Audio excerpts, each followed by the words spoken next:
CFL, Brady Oliveira and the Blue Bombers in Calgary, desperate for a win. Oliveira saying this week, when you're only limited to a couple of carries, it sucks because if I had a larger role, I think I might have been a different outcome for my teammates. Some pretty strong words. No complaints from this man, Dedrick Mills.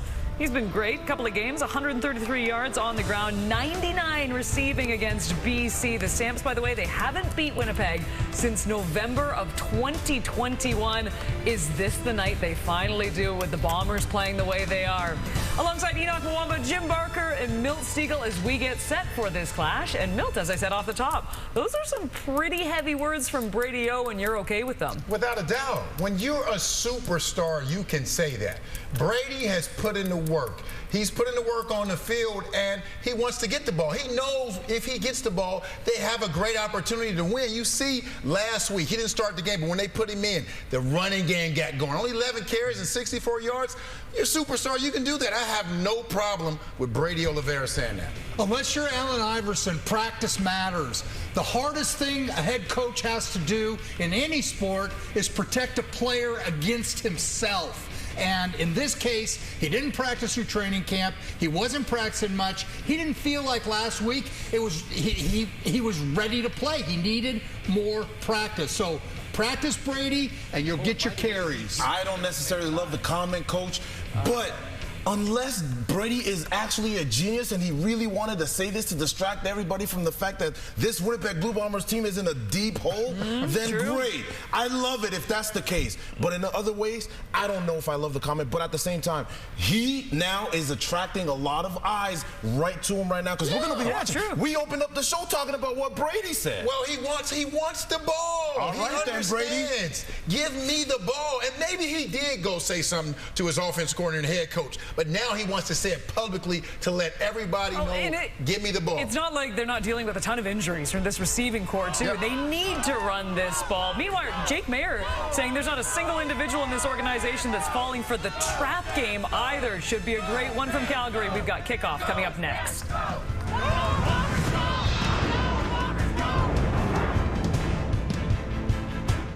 Former VP of It's a beautiful but breezy Saturday evening in Calgary as the Bombers roll into town for an early season matchup with the Stampeders. The Stampeders opening the season with a win and a loss and then a bye week last week. The Bombers on the other side, surprisingly 0-3 to start the campaign, and it may be time to feed their most reliable weapon. Yeah, I think both these coaches would not just want to feature their running games, but they want to go out and dominate in the run game. That starts with Brady Oliveira for the Bombers, last year's nominee for Outstanding Player and Outstanding Canadian, has been fighting through some nagging injuries to start the year. He says he's healthy, he's good to go, ready to roll here tonight.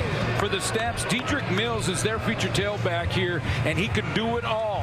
He leads the team in receiving yards. Bunch of catches last week versus BC. He's been very busy and involved in the offense for Dave Dickinson, who did not love an early season bye week. They are 1-0 at home, though, with a win over Hamilton in week 1. Mike O'Shea on the other side, coaching the Bombers, who've not opened up 0-3 since 2012, and then again this year, trying to avoid 0-4. Both these teams coming in off of losses against the BC Lions, and we are underway Saturday at McMahon, and the return is picked up just inside the 15, taken straight ahead out to about the 35 by Eric Brooks. Now, don't get me wrong. Both these teams are going to throw the football. It is the CFL, and you're going to have to throw it. But when he does, Jake Mayer in 2 games is completing close to 80% of his passes. Touchdown interception ratio at 4-1, and actually looks like he's playing his best football. He's completed every single pass he's thrown between 10 and 19 yards so far this year, 11 for 11 in that mid-range scenario. Calgary will have the ball to start. They'll start on their own 35. Cam Echols moves up to the top of your screen. 3 options out to the right here for Mayer, and he's going to open the game with a throw over the middle, looking for Reggie Begelton. That is over his head and incomplete. Reggie, of course, a big part of this Calgary offense. Well, if you're going to try to run the ball and not just establish run, but feature it as we sit off the top, then your interior guys have got to play well. That's Zach Williams and Bryce Bell. They got to get a good push and try to get to the next level onto the linebacking core, and that's where Dedrick Mills will take it from there. They want want to not only establish him, but feature him, get him involved, and get Jake Mayer into second and manageable. And an offense is not afraid to mix in the backup running back, B.J. Emmons, as well. Mayer dumps it off. There's Mills, cuts inside, and they will track him down at the 40. So a quick 2 and out for the Calgary Stampeders to start this football game. Well, Calgary, I said last week, actually 2 weeks ago, because they had the bye, but Dedrick Mills led the team and had a personal best 6 catches out of the backfield. So they're sort of using those swing passes and checkdowns as part of the extended running game to get it to 26. Cody Grace averaging 46 yards per punt so far this season. Lets this one fly from the 30. Chris Smith steps up underneath it, takes it cleanly at the 32. Nowhere to go. Calgary down the field immediately in a very short return. A similar starting field position for Zach Collaros. So this is just weird. It's strange, isn't it? it's just straight weird. And the one that's really weird to me is not one touchdown pass. The Winnipeg Blue Bombers have played 3 games. He's attempted almost 100 passes, and he doesn't have a touchdown throw yet. I don't understand it either, Suits. You could use the theory he's due, but he is missing weapons. We'll discuss that as we work our way through the first quarter. It will start on the ground with Brady Oliveira pushing it ahead, and a decent pickup on that first down carry for Brady. A huge part of the Winnipeg offense. Yeah, and that means that their O-line again in the interior, Liam Dobson, Patrick Neufeld, they've got to get a good push, get on the second level into the linebacking court, because they got to try and cut off Micah Alway. We'll get to him in a second, and that will open things up for Brady Oliveira. So Buck Pierce is up in the booth. Pat Delmonico is down on the sideline. Different strategies as far as their coordinators go, but both of these teams want to win the ground game. Strevler into the game early here on a 2nd and 5 after 5 yards for Brady Oliveira, right around his season average. And Strevler fakes the pitch out, runs right in to Alway, and they're going to try to push it ahead, but no dice for the Bombers there. So one of the great matchups in this one tonight is going to be Brady Oliveira. Game inside the game. If you want to just watch 2 guys go at it, it's going to be Micah Alway, number 7 in red, versus Brady Oliveira. And if it happens to be Strevler, who's got 23 carries for the Bombers in 3 games, then it might be number 7 against 17. Anybody who goes up the middle for the Bombers is going to run in to Alway. So a 2 and out the other way as Jamison Sheen knocks it away. Brooks takes it just inside the 20 and returns it out just shy of the 30 after a 50-yard kick for Sheen. Jake Mayer will have the ball when we return early here in the first quarter in Calgary.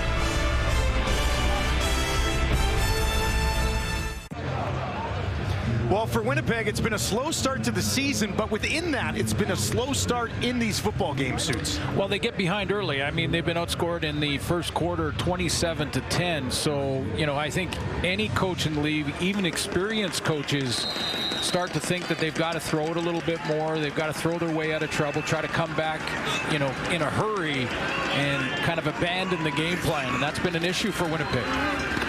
Markin Michelle, as Mayer gets it out to him quickly, he'll take it up to the 35 against his Winnipeg defense. Take a look at the Winnipeg Blue Bomber defense. Ali Fayed has played well off the edge and did last week in their game versus the Lions. You go back, and if you want to stop the run, you're going to need your guy in the middle to do that.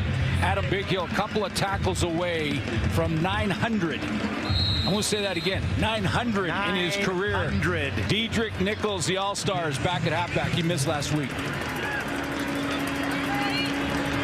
If he was in, would they have contained Alexander Hollins better last week than they did? On the ground, first down, Calgary spinning it out beyond the 45 is Dedrick Mills.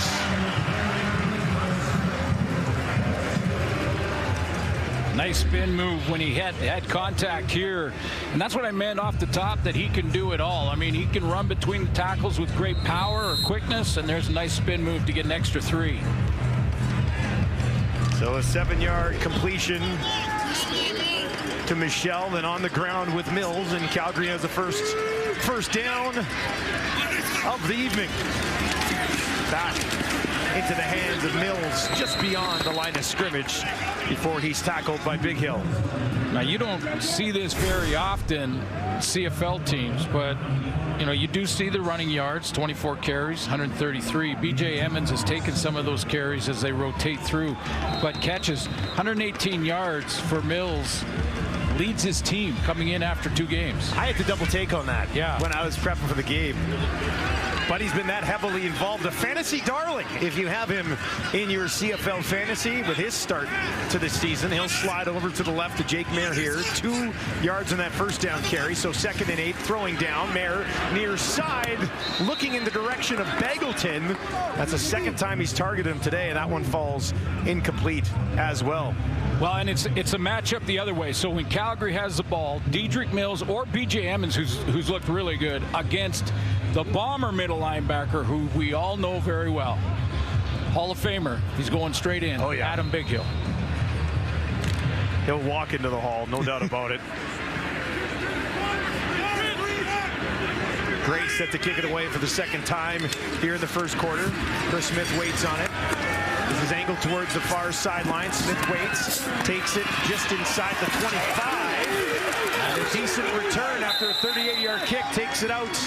Almost a 20-yard return there for Chris Smith. Brady Oliveira looking to get going, wants the ball. We'll see if they give it to him next.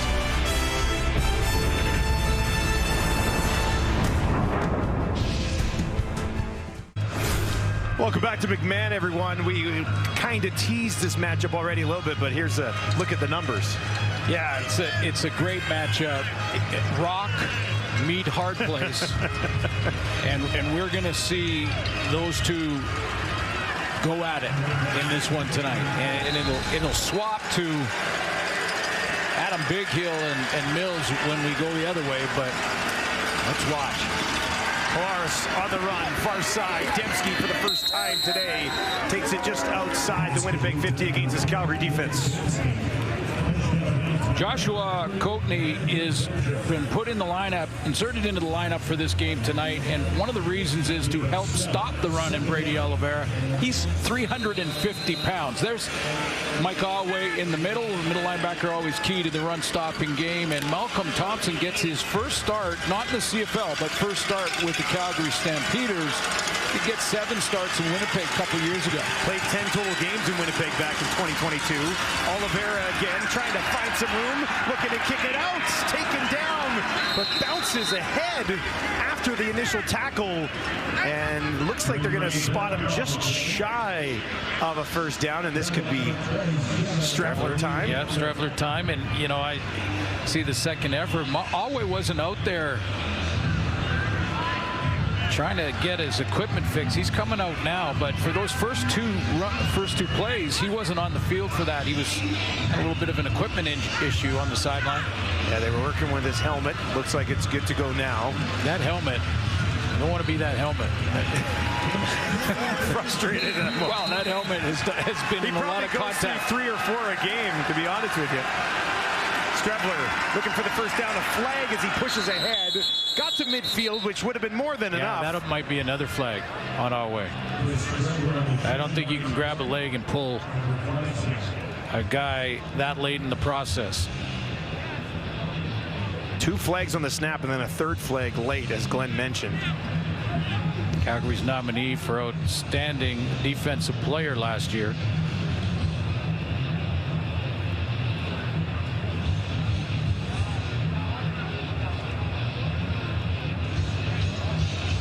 Looks like we could have penalties on both sides as Justin McInnes and his crew to discuss this thing. Now they seem to have sorted it out. There are 2 fouls on the previous play. We have offside on Winnipeg offensive line. We have a major foul, face mask, Calgary number 7. It's an automatic first down for Winnipeg. Always saying I didn't grab his face mask. Well, I'm not sure if it was the face mask. I thought it was that he grabbed his ankle and tried to pull him back well after the play. I mean, that was not all way over the top. There's number 7. Watch him. See, the play was dead, and he started pulling his leg, and that's a player safety. I think that's what the flag is. It's the unnecessary roughness. It's all said and done. Wrong. 1st and 10 on the Calgary 46. Back to Oliveira. Back right up the middle. Takes it down inside the 40, and some decent first down gains for Oliveira here in the opening quarter. Well, sometimes ask and you shall receive. He's asking for the ball. He feels healthy. We had a good talk with Brady Oliveira this week heading into the game. And I asked him about his injuries. So, yeah, they've been nagging, and they didn't get a camp, it didn't get a training camp, didn't get to go to enough practices and all those things. But he said, I'm healthy now. We're ready to roll in the run game. He wants it. Cam Judge on the tackle that time. Second, and they need 3 more. Back on the ground, Dozier wrapping up Augustine as he tried to spin it ahead, and they got enough for a first down. They get both backs in there, and they use Oliveira as a bit of a decoy, try and get the attention of Mike Alway. So they line up in split backs, it's called. So one guy on one side of Zach and the other guy on the other of Collaros, and Alway lined up in front of Brady Oliveira. They turned around and handed it to Augustine. You're going to try to get this ground attack going. Calgary does give up the most rushing yards per game. 120 in the season, 9th in the league. Now working from the Stampeders 35. Collaros fakes the handoff. Dumps it out, and that'll be taken down to the 30. Into the hands of Feldmate.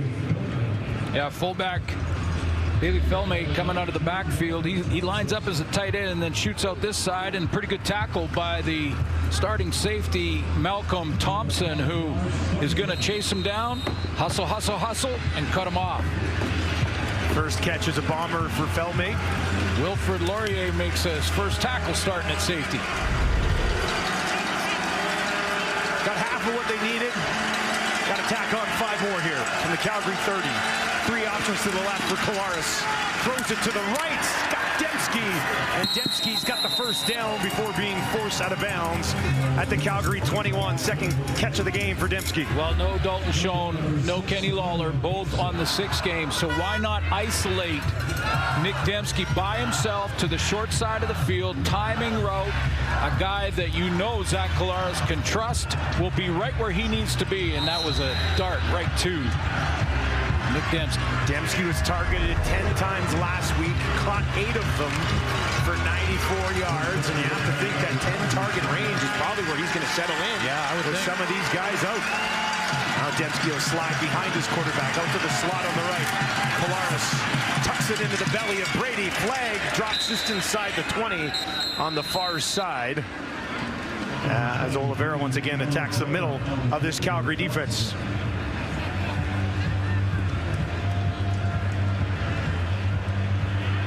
A few years back, Brady Oliveira took over for Andrew Harris. And offside, Winnipeg, number 80. That penalty is declined. 2nd down. And learn from him how to press the line of scrimmage. That's what they call it, where they take the handoff, often in that sort of riding the side or RPO type play from the quarterback, and then they'll press the line, like not hit it hard, not go right into it, press it to see where the hole is going to open up, and then go, and then hit it. And when he's in his groove, that's what he does well. Penalty declined. It was on Ontario Wilson. So 2nd and 7 here for Collaros. Gets it away. Looking towards the end zone. Turning around and trying to grab it with Dembski. Kobe Williams in coverage. And it can't hang on. Incomplete. Great defensive play by Kobe Williams.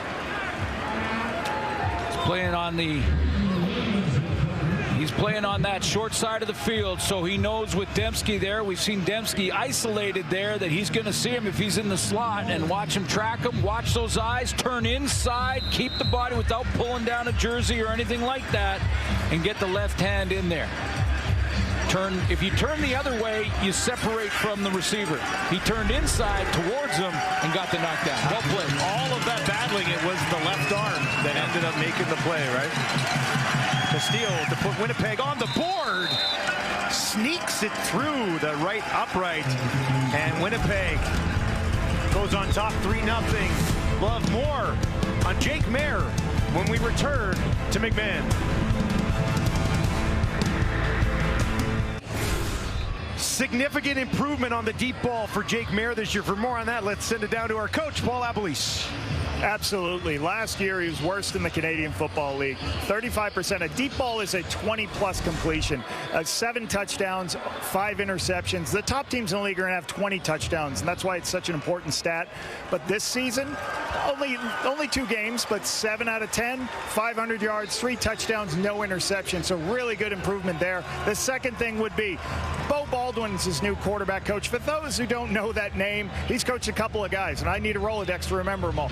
Vernon Adams, Bo Levi Mitchell, Matt Nichols, and Mike Riley. And what he has helped him with is he talked to him about making sure your eyes are right, looking at your read, and getting your feet aligned to your target as soon as you can, and that has helped. He was worst accuracy last year.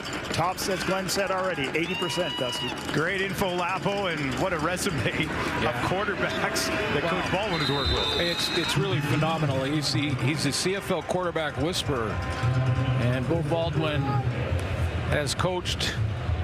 Vernon Adams, as Coach mentioned. But let's take a look again at that list of quarterbacks that Coach Baldwin has worked with. It was Central Washington with Michael Riley, and then Eastern with the rest of the guys. But, you know, you think of Bo's career here in Calgary, and now helping Jake Maier, and he lights up when we talk about his quarterback coach. What a burst on the ground. First down on 2nd and 8. If you're wondering how the run game is going for Calgary, Dedrick Mills does it again. He has a bit of a different style. I don't see him pressing the line quite as the same way that Brady Oliveira does, but once he gets to the line, it's very similar. Pound, pound, pound, pound.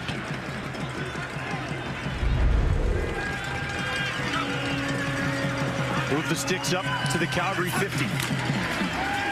Mark and Michelle waiting for it. Beggleton to block for him. Flag on the play. Couple of them. Clark Barnes was over there blocking for him as well.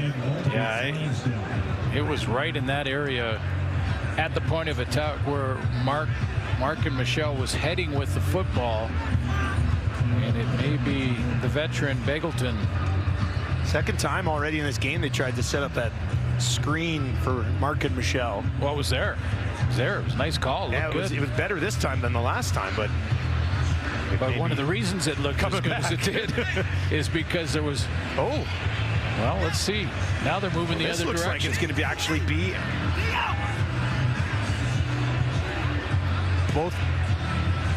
all the players on the field right now are still waiting. I think the refs are messing with us. You know how you do that when you're telling someone to take a picture of them? Yeah. And you tell them, move a little bit to the left, move a little bit to the right, move a little bit back to the left. We have defensive holding, Winnipeg, number 6. That penalty is declined. First down. Oh, it's going against the Bombers. So they'll take the play. Again, the play looked good. Let's find this defensive holding there. We thought maybe originally it was on Beggleton, but... Well, Beggleton's right side of your screen.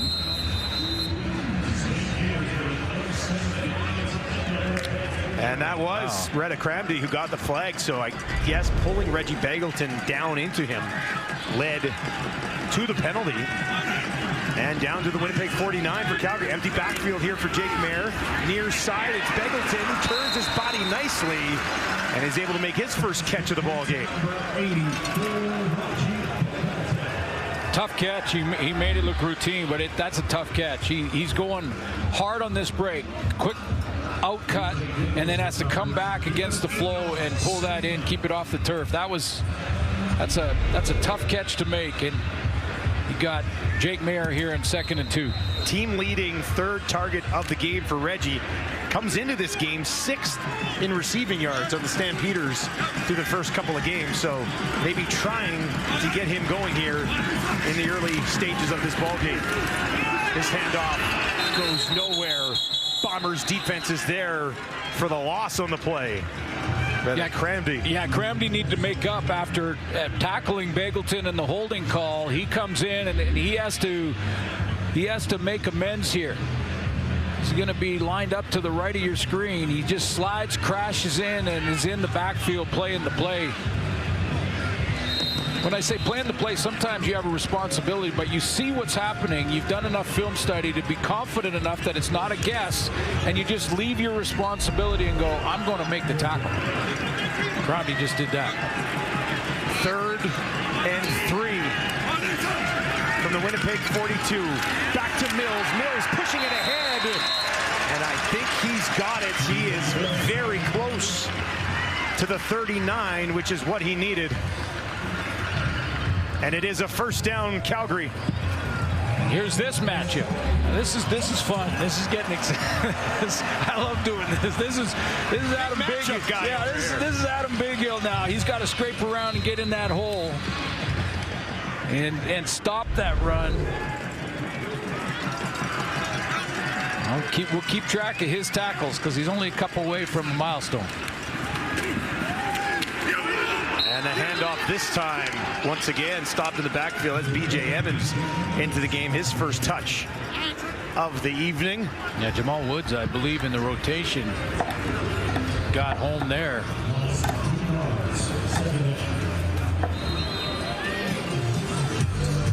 Interior O lineman against the interior D lineman.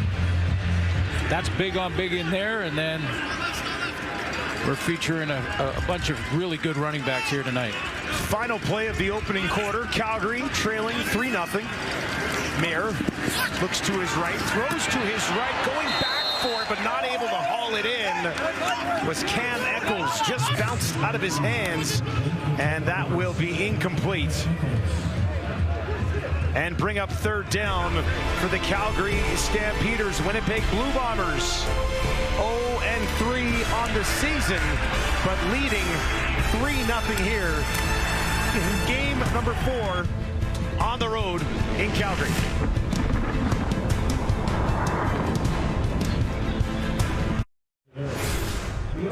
Winnipeg Blue Bombers with a 3-0 lead on the Calgary Stampeders. We talked about how they'd been outscored so far in the first quarter. They got to be feeling pretty good right now. Well, we're talking about the running game to start the show, and both teams are establishing that in the first quarter. The Calgary Stampeders are 50-50, which is unheard of in the CFL, and in fact, the Winnipeg Blue Bombers are 60-40 in favor of runs, so 6 runs to their 4 passing plays in the first quarter. Again, both these tailbacks are featured tonight. Both teams want to get them going. So the passing numbers and overall offensive numbers might be lower than normal, but they want to play the physical game on the ground. Paredes setting up what would be a 47-yarder. He does have the wind at his back, which could aid in this kick. Not that he needs any help from 47. 7 for 7 on the year. And Paredes, look at that, splits it right down the middle. Can't do it any better than Paredes. Well, he leaves no doubt when he hits it. I mean, Sean White over there in BC is perfect too on the season, and well, a lot of times we'll say that he just sneaks it in or tucks it in the corner. Not Paredes. He splits the uprights.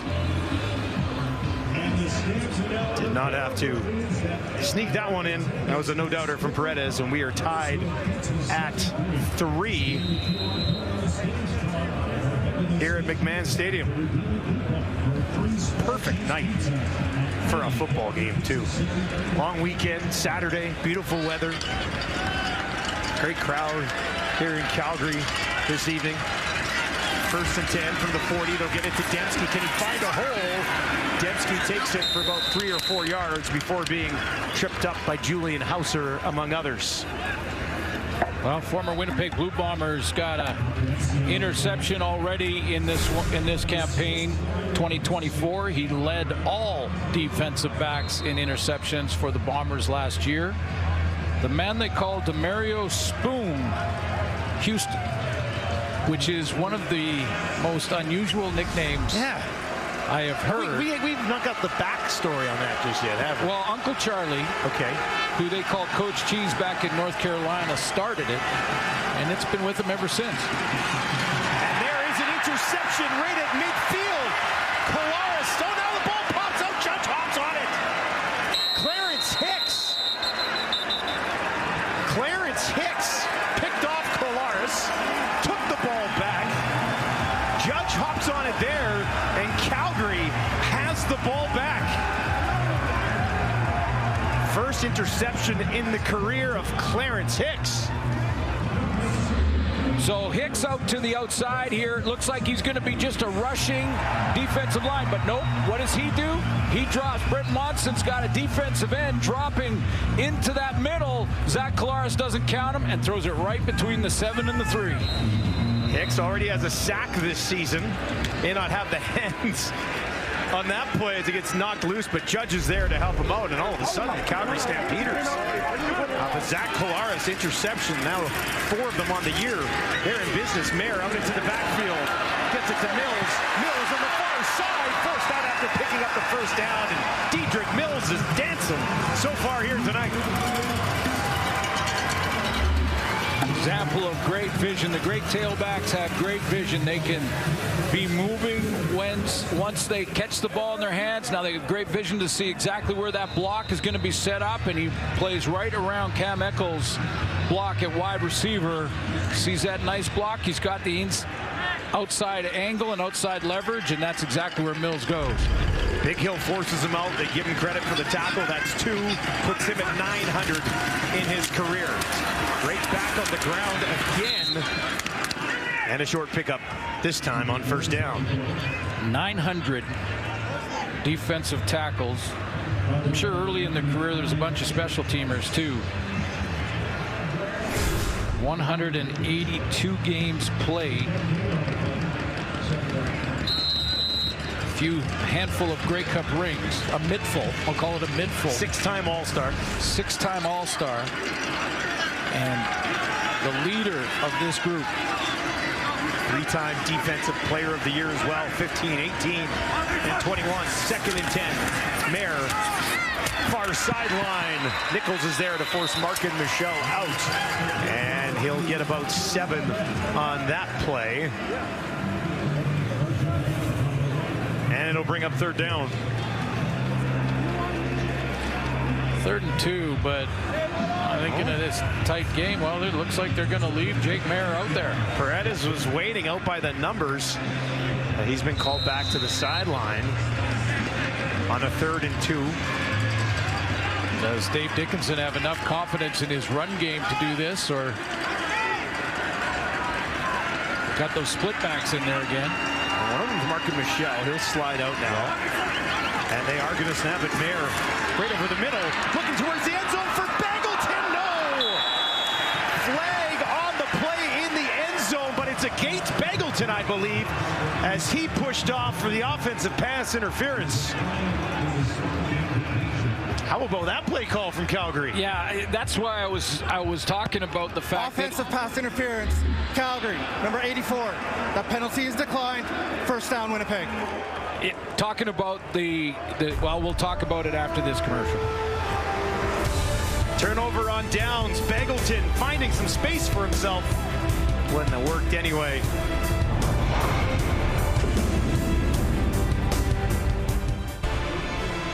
Sunday Night Football continues tomorrow as the Ticats go head-to-head against the Red Blacks. Tune in at 7 Eastern, 4 Pacific only on TSN as we wrap up week 4 tomorrow. Interesting decision for Coach Dickinson. At 3, just sitting there, right? Decides to go for it. Bagleton takes the flag, turnover, and Colares gets the ball back. Hands it off, nowhere to go. First down there.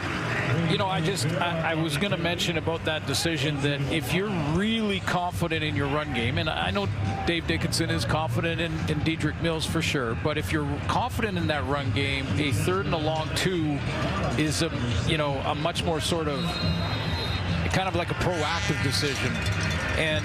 But if you're going to throw a deep ball to the back of the end zone, then I'd question the decision. Hey, surprised me. Yeah, I mean, I don't know if there was like, if you're on defense for the Bombers, you're saying, hey, be ready for anything. They're running an offensive play. Just a yard for Oliveira on first down, so second 9. Calgary's going to bring some pressure. Zach's in trouble, flagged as he gets hammered down at the 10.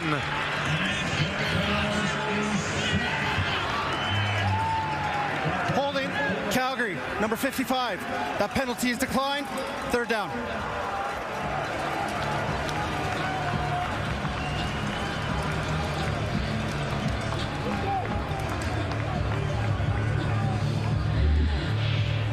There's Cameron Judge. He is the guy that's going to cause the problems for Collaros coming around the edge. And then that pocket, if the inside guys get a good push and just keep reestablishing the line of scrimmage backwards, then when the quarterback steps up, he's in trouble. Eric Lofton beaten on the outside there. The right tackle. Judge will get credit for the sack. This kick will be dropped at the 50. 40-yard kick, losing a couple of yards on the return as the Bombers came barreling down the field. Calgary defense steps up. Judge, first sack of the campaign, gets the sack.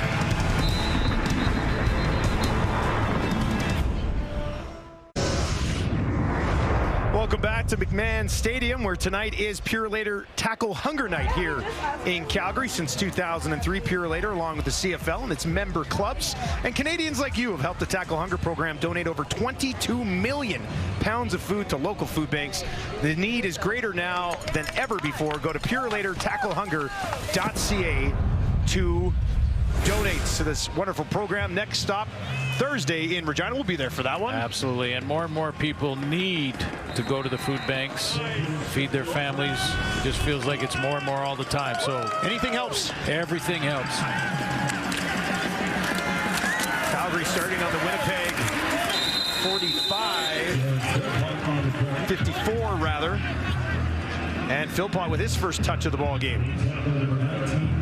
Yeah, no, Jalen is just his only issue, you know, in his start to his young career. His brother Tyson is tearing it up in Montreal. But I mentioned that here in Calgary this week on the radio, talking about Jalen. It's just a matter of being 100% healthy and then settling in and then taking it to the next level. And he's very close. 5th overall pick in 2023, 2nd and 8.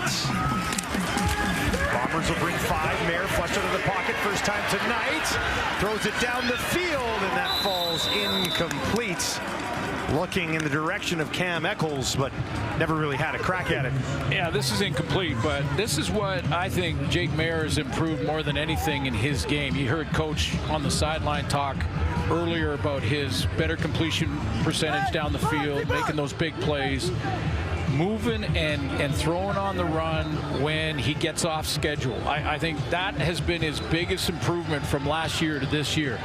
Off schedule throwing, different angles, different arm angles, or on the full run like we saw there. That one wasn't complete, but I think that's where he's made the biggest improvements. Grace punts it away from just inside his own 50. That'll hang up there. And that one all the way into the end zone. Get on it! Smith grabs it and takes the knee. Collaros slides back out here as Winnipeg's offense tries to get engaged here.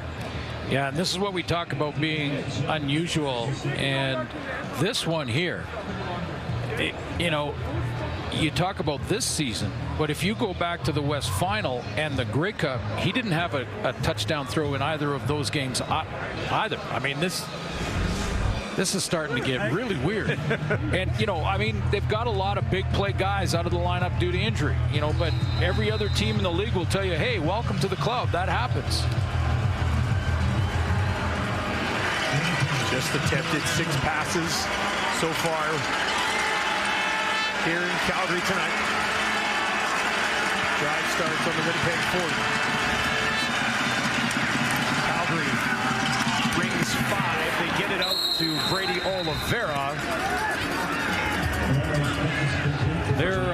Their injury list looks like an all-star list in a lot of ways. Kenny Lawler, Dalton Schoen, both on the 6th game. And when they replaced Kenny Lawler, who was hurt in that first one, with Carrick Wheatfall, then he got hurt.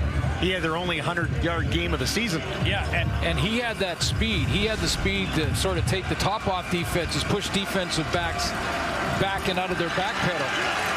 You know, and now they're in there with a bunch of young guys. Losing Schoen is a big one. Collaros over the middle. And that one is held on to Wolodarski, who had 7 catches last week, second highest total of his career. Well, and what they've done because of those injuries is they moved Drew Wolodarski into the slot back spot. So now they're going to have to lean on number 82, and he's going to have to make probably tonight 3, 4, maybe even 5 of these 2D catches. The money catches for the first down, move the chains on that tough area over the middle. He can do it. He's great at it, but he's been a wideout to the wide side of the field for Winnipeg. He's inside for the most part now. I mean, right now he's back out there, but they'll put him in at the slot here tonight. In the Calgary 52, Oliveira once again tripped up. Vaughters and Judge both in on the tackle as Calgary seems focused on not letting Brady get loose. Well, they're going to put Joshua Coatney in there, and you got Mike Holloway, and you know that Brent Munson all week long, you know, has been saying, listen, they're going to try and go back to what they have done good for the last 4 years, which is run the ball, go play action to their big play guys down the field, but it all starts with Brady Oliveira. So you get them in the 2nd and long. That's why he believes they're 0-3.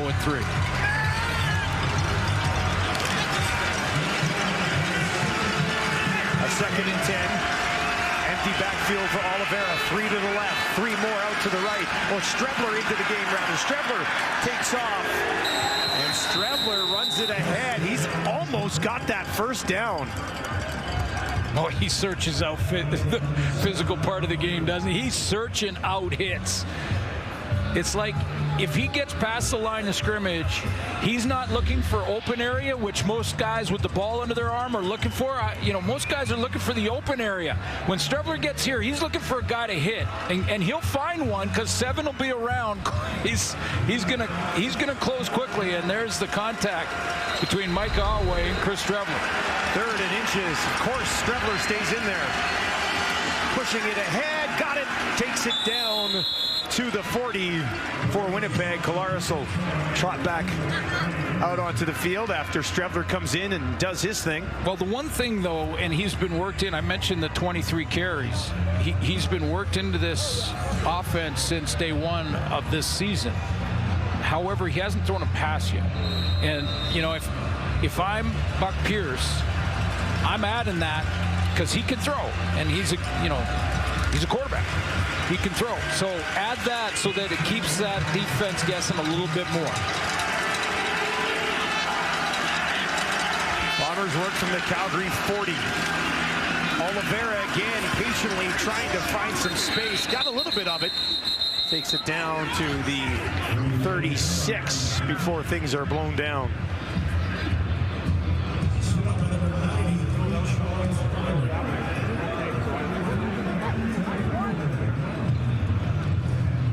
What I'm talking about, pressing the line. Oliveira's going to press here, press here. He's going to press there, press. There's the gap, and then cut in. Nick's got a hold of him, but sometimes patience. It's not just run as fast as you can, as soon as you can. Winnipeg needs 6 more. Oliveira out into the slot. Collaros gets it away quickly to Dembski, and he knows where he had to be. And that's a first down for Winnipeg. Dembski's 4th catch of the game. This is why when we looked at those numbers from Zach Collaros, it was strange because Dozier's going to come on a blitz from this side, and this is how quick the veteran Zach Collaros can recognize that. Dozier comes on the blitz, and he throws it right where Dozier left, because he recognizes immediately. There's Dozier number 3. He's picked up, but where did he leave from? Right where Dembski is standing.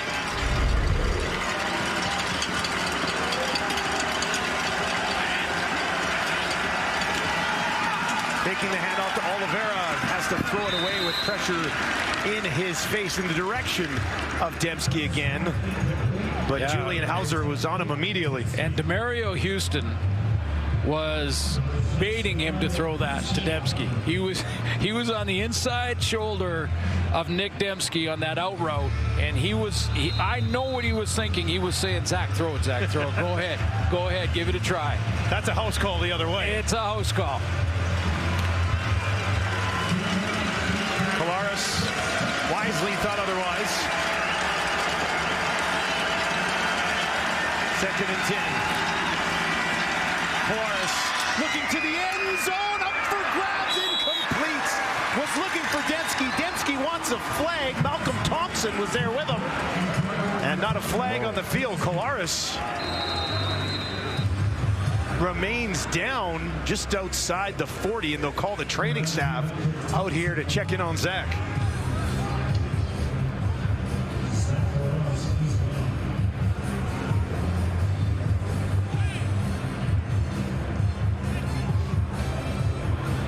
We mentioned Josiah Coatney at 350 pounds. And I believe that's who got to Zach Collaros right here, right in the strike zone.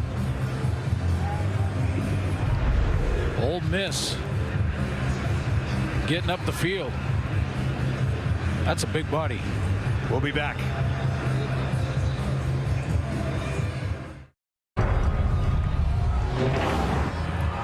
Actually a stunt up front, and Coatney starts on the opposite side and gets around that way to get to Zach Collaros here, and it looks like a clean hit in the strike zone, almost like it may have knocked the air out of Collaros. He has to step in for that extra push to get the ball down the field to that deep ball, that deep throw, and he takes one right in the solar plexus. Well, Zach is up. He walked off on his own. He's going to have a little bit of extra time here to get his breath back as Castile trots out to give the Bombers the lead. 37-yarder. And that is exactly what he does. So Winnipeg goes on top 6-4 with just over 3 minutes remaining here in the first half.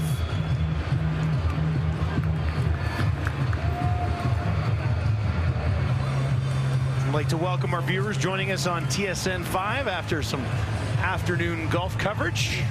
Winnipeg leading Calgary 6-4 here right now. And we'll monitor the status of Zach Collaros, who is in the tent, getting a look right now. Well, let's hope that it was just the wind knocked out of him and just needs a little time to regroup. He's going to be in there and assessed as long as it takes. But as you mentioned, he's got some time here. Calgary's got the ball. And they start on their 40. Mayer, left side, lays it out there. What an effort! No, he doesn't have time. Tyrell Ford! How about the effort on that one for Ford? And he's got his first CFL interception. Well, Tyrell Ford can run. Now, when he was at the combine, he ran a 4.42. He comes out of his back pedal and shoots underneath this throw and steals it from Barnes. What a great play and great quick stop and redirect with tremendous speed to get there and win the race to the football. That closing speed was phenomenal. The play he made was great. He ran a 4.42 after having COVID. He had COVID 2 days before he ran the 40. He ran a 4.42 and was asked, what's your fastest time? He said, 4.37 with the laser. He can run now. Strebler in at quarterback as Winnipeg gets the ball back here. Strebler's going to run it right up the middle. Hauser got a handle on one of his legs and took him down before Cam Judge came to help finish him off. Interesting storylines developing here late in the first half as we hit 3 minutes at McMahon. We've got a big halftime planned here with the panel. Lots of love for Calgary's D. Hopefully Zach's okay. Finding Dembski in this game. Is everyone freezing in the studio? It's like minus 10. It's minus 10. I hope you guys are a lot warmer than us.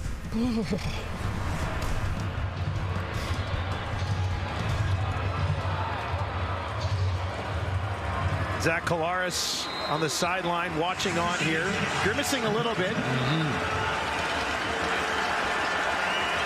2nd and 6 for Strebler. Is this his first pass of the season? It is. He finds his running back, Brady Oliveira, who finds a first down on the second effort, and the Bombers keep this drive alive. Yeah, first pass, high percentage. Check down to Brady Oliveira, his back, and here comes Zach Claris. He had to sit out. He for sure had to sit out for 3 plays, which we've already seen. So 1 from Calgary, that was the interception, and 2 plays from the Bomber offense. So Claris, good news for Bomber fans. Great news. Cleared the medical check. And he has the team with the help of Strebler there while he was out in their best field position of the ball game as they work from the Calgary 35. Gets it away quickly, and that is caught just inside the 30 by Kevin Sklersius. Yeah, Sklersius is an interesting story. A big body. Grew up in Montreal and was a 2nd-round draft pick, but he went to UConn, University of Connecticut, and is relatively new to the sport. Didn't have a lot of big numbers in college, but boy, they like him, and he moved up the draft chart really quickly. Big body, great athlete. He could be a keeper down the road here. 3rd catch of the season for Sklersius. Oliveira up the middle. Nowhere to go on that 2nd down carry. Clarence Hicks stretching out and getting a piece of him. Okay, so Dave Dickinson was in this exact position with a very similar decision to make. Dickinson decided to go for it on 3rd and a long 2. Let's call it 3. This is 3rd and about the same. And Michael O'Shea has taken the other route. He's going with the field goal team.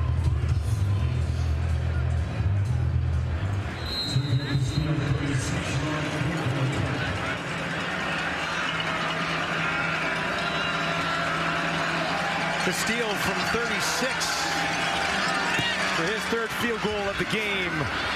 And he puts that one through a perfect 3 for 3. Winnipeg goes on top 9-4. Exciting news in Calgary as women's professional soccer is rolling into town. For more on that, let's send it down to Lapo. I'd like to introduce Deanna Zumwalt, the executive chair of the Calgary Wild Football Club. I love the name. Tell me about how the name came about. Yeah, the name came about, the Calgary Wild. It's really a shout out to our great city. Both the wild spirit, trailblazing history, and just the wilderness all around us. Now the games are going to be played here in McMahon Stadium. What's the fan response been so far? The fan response has been incredible. They're excited where we're playing. They're excited about the team.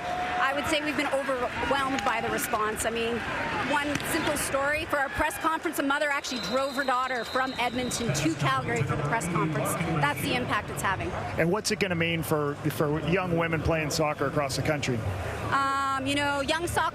Young women playing soccer around the country, an opportunity to play at home. It's an opportunity to bring 150 young women playing professional soccer around the globe home. And it's going to inspire a generation of young women to stay involved in sport and go on to amazing things. Awesome. We're looking forward to it next year. Thank you. I've got a 7-year-old daughter at home who's watching tonight. She plays soccer. Excited to hear that news as they go back to Reggie Begelton, and he takes him over midfield.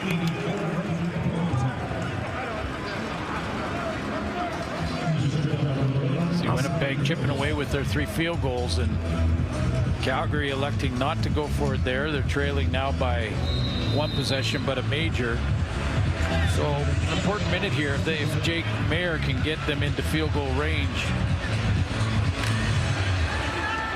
He's got enough time to do a little bit more than that if they can move the ball, right? Yep.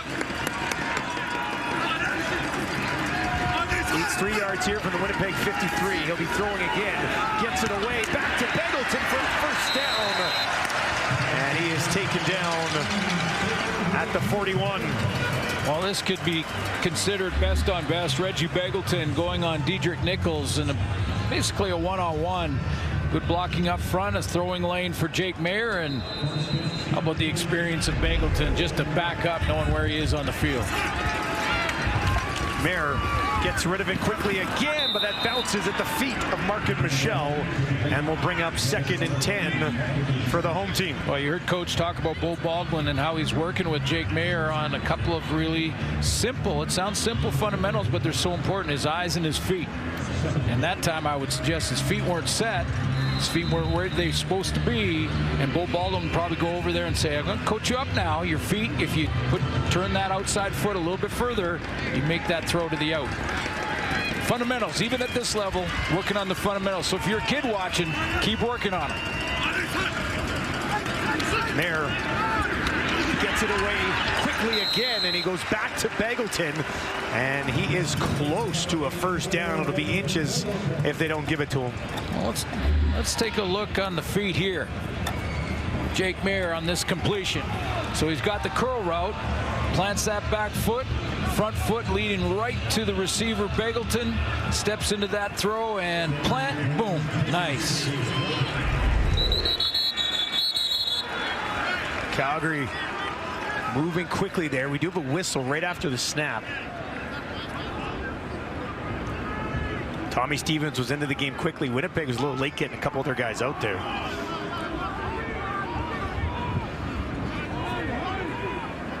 Well, I think they blew the play dead because Winnipeg is allowed to substitute. Because they brought in two big guys. Stevens needs a yard, pushing ahead. He's got it, takes it down to the 30, more than enough. And with 35 seconds on the clock here, Jake Mayer might have a couple of cracks in the end zone. Calgary. So the offense can make a substitution. If you're wondering what happened there, the offense can make a substitution. They did with Tommy Stevens, and then they have to allow time for Winnipeg to make a substitution as well. And sometimes that's really quick. Dave Dickinson thought they gave them enough time, but that's why they refs blew it dead, said no play there because you got to allow Winnipeg to substitute. Yeah, and by they the time did. that ball was snapped, Winnipeg wasn't set. Yeah.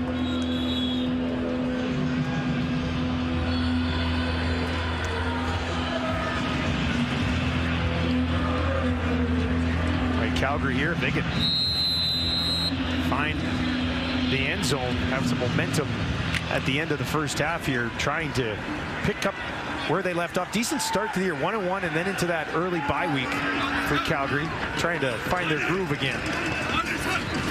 1st and 10 from the 30. Mayer, a ton of time in the pocket, sends one towards the end zone, almost intercepted. Home lunging out there in behind Begelton, but couldn't haul it in. Yeah, I was about to say, you know, with 35 seconds, Calgary can run, you know, the regular offense, maybe get 10 to 15 on maybe that throw, and then from there can take a shot with lots of time to take a shot to the end zone. And now you're looking at intermediate routes, not deep post, but we've seen back-to-back attempts down here from Calgary, both go incomplete. 8 targets for Reggie Begelton in the first half of this ball game. 2nd and 10. Winnipeg brings 5. Mayer gets it away. Far side to Markin Michel. That'll be a first down for the Stampeders. This is what I meant. Like, if you do this on first down, right, now you can throw an intermediate route to the end zone because you'll move the chains, get another new set, first down. They're going to try and get it in. They still got time to do it.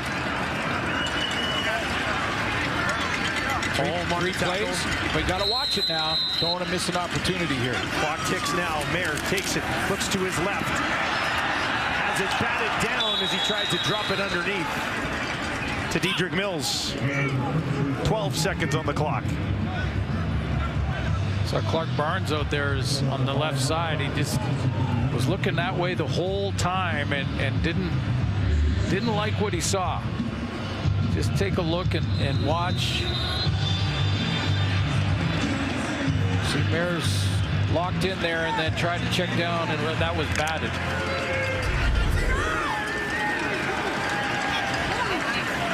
Calgary works from the Winnipeg 19. Smart here. Mayer steps up, on the run, throws towards the end zone, but over the head of Eccles. And incomplete with 4 seconds on the clock. And that'll be enough of that. Paredes will come out to tack on 3 more for Calgary and make it a 2-point ball game. That's good clock awareness, though, for both Dave Dickinson and for Jake Maier. He knew he had time. Doesn't want to take a sack there and put more pressure on Rennie Paredes, although I don't know that would matter anyway. He's been money. I don't know if Paredes feels pressure, does he? The good ones don't. They know how to deflect it. 8 for 8 to start the year. This one will be from 26. And once again, splits it right down the middle, and that'll do it for the opening half here. Winnipeg 9, Calgary 7. What's your feel for this game right now, Glenn? Well, we thought that they would want to both run the football, play a physical type of game, a Western Conference type of game, and go ahead and play smash mouth, and that's really what's happened in this first quarter. It's good to see that Zach Collaros is back. He took a hit. A big one from a guy weighing 350 pounds. That's not easy, and there he is. Landed right on him, so it's good to see that Zach is back, but the numbers are going to be lower when you're running the ball as much as both these teams are. Well, and that's what they're trying to do right now. Dedrick Mills has 7 carries for just 25 yards. Brady Oliveira has 8 carries for just 23 yards. So both teams trying to get these running games going. We know how good Brady was last year, and we know how good Mills has been so far this season as well. But both defenses have been up to the task as far as the ground attack goes so far. Jake Maier is at 100 yards passing, but has thrown an interception, is 11 of 21. And Zach Collaros also with an INT and just 55 yards so far in this ball game. Brady Oliveira's down on the field with Lapo. What do you got to do in the second half? You know, both teams are trying to establish a run, but both defenses are doing their best to try to stop it. Yeah, man, it's on us. You know, our offense, we gotta stay in the field. When we get in the score zone, we gotta finish, man. We're getting stopped short, and our defense is playing a heck of a game. You know, getting us out of those situations. So it's on us. You know, we gotta come out here in the second half and really put it on them. Yeah, you had a great drive into the wind to move the ball and get yourself field goal range into the wind and take points away from Calgary with the wind. So, you know, what do you expect second half? Yeah, just you know, play our style of football. You know, continue with the run game, open up the pass game, and when we get in the score zone, we got to finish with 6. Okay, Brady. Good luck second half. Okay, Kate. Well, ask him about the. All right, Lapo back alongside Enoch Mwamba, Jim Barker, Mills Siegel, and we have ourselves a 9-7 football game. I feel like the second half is going to be electric, although we said that yesterday too, but we'll find out today. Needless to say, for Zach Collaros, I mean, look, this is a tough go. With his receiving core just in shambles right now due to injury, you know that the guy he's looking towards the entire time is Nick Dembski. He's got 12 pass attempts in this game, and 7 of those passes were directed towards Dembski. Yeah, and I understand, you know, he wants to throw to somebody he's comfortable with. Familiarity. Wolotarski, yeah, he's comfortable with him, but he's playing a different position. He's never played in the slot before. So you got to get a little bit comfortable, but you can't force it all the time. You got to allow those other guys to get them involved in the game and let them make some plays. Otherwise, the team is just going to key on who you're throwing it to. As you mentioned, Kate, he's thrown the ball 12 times. 7 of them has gone to Dembski, and 2 of them have gone to Oliveira. So I understand that, but you got to spread it out because he's just not looking comfortable right now.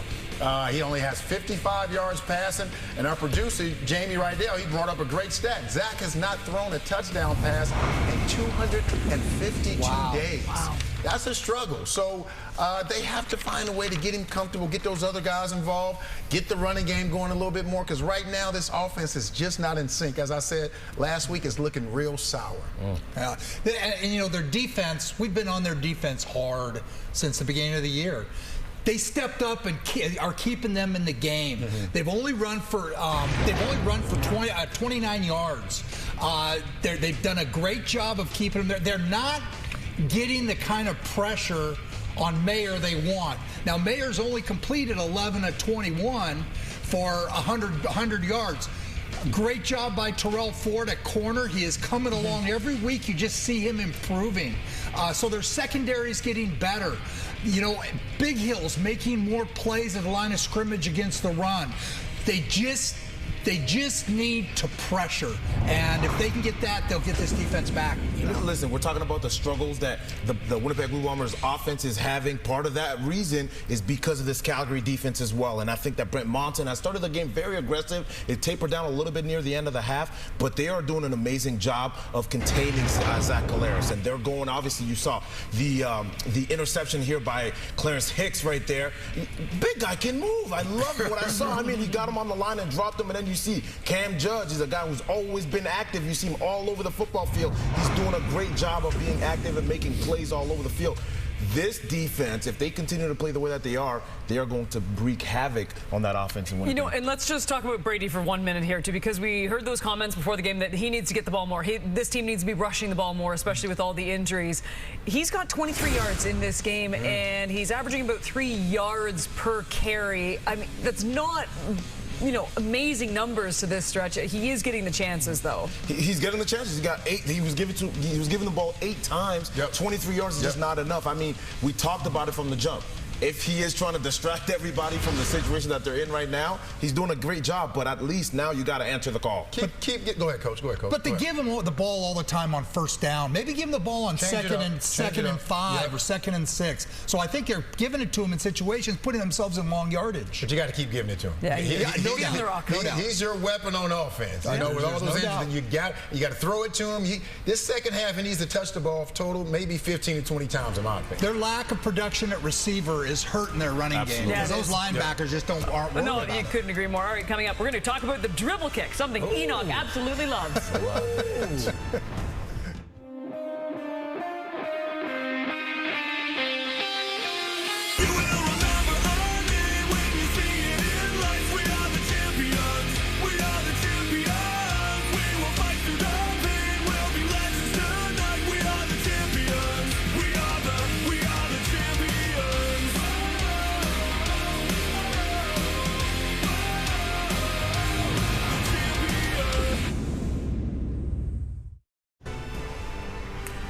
Well, it all wraps up for week number 4 on Sunday. We got the Hamilton Tiger Cats taking on the Ottawa Red Blacks. You can see it 7 Eastern, 4 Pacific. It is the segment you have all been asking for at home, the dribble kick. How we love breaking this one down. 3 times last year, we saw it happen with the Montreal Alouettes. 2nd and 20 is Jeshwin Antwi. He completes it. Cole Speaker did it once as well. We saw Antwi do it again yesterday in Toronto. And you look at it, I'm with you, Enoch. I really hate this play. But it works, and it's in the rule book, Coach. We asked you, Jim, have you ever seen this play up until the last couple of years? You know, I studied, why didn't we do this? So I've been in this league for over 25 years, and you never saw it back then. I believe it's because of the hash marks moving in. So now you see on 2nd and long, 2nd and 20, you see a lot of 4 deep, and then the linebackers have to back up so that, you know, it's just because now a wide field throw is viable where it wasn't when the hash marks were where they used to be. So I think that's why we're seeing the play more now. And as long as it's in the rule book, they should take advantage of it. Maybe we're going to see more 3 deep coverages like you used to see, Milt. Yeah, and as Kate said, I'm with her. I don't like it, but shucks, if I was a coach like Jason Moss, I'd take advantage of it also. Absolutely. And they've been doing it at the perfect times. You can see that they practice that. I don't know how many teams are practicing that, but you can see the Montreal Alouettes are practicing that. They're perfecting it. It worked out for a great time. I think yesterday, after that, they ended up scoring a touchdown, if I'm correct. So shout out to Jason Moss and that organization for allowing their offense to go out there and do it. And that's my point, Coach. You're totally right. I mean, whether it's because of the hashes being brought in or it hasn't been used in the past, nobody thought about it, or it's being used more now. The Montreal Alouettes are using it. The league is not stopping them. It's still within the rules of the game so far. Why isn't anybody else doing it? That's my question, and I can't believe that I haven't seen any other team do it as well. And they're practicing it. Montreal's practicing it. Somebody else has to do it. Yeah. Somebody but else if has I'm to. seeing Antwi line up over there too, it's just so hard as a defensive player to think, hey, fast? I'm not giving a first down, but also I got to guard this guy. And if it's a zone that they're playing in, they're going to vacate a zone. And so it's just difficult for a defense. My point, though, is if I put my emotions aside, every other team should be using this as well. I agree. Easier said than done. I was going to say, you got to have the guy. Montreal has a perfect guy to execute it as well. Why is he perfect? Why is he perfect? Yeah, He's executed it three out of 4 times perfectly. They practiced it. We'll see. You know how much practice that takes to not do it too far? It's ridiculous. I mean, the number of players that you'd have to teach how to do that. I mean, that's why it's not practiced, just time-wise. Cutting you off, Coach. We're going to commercial.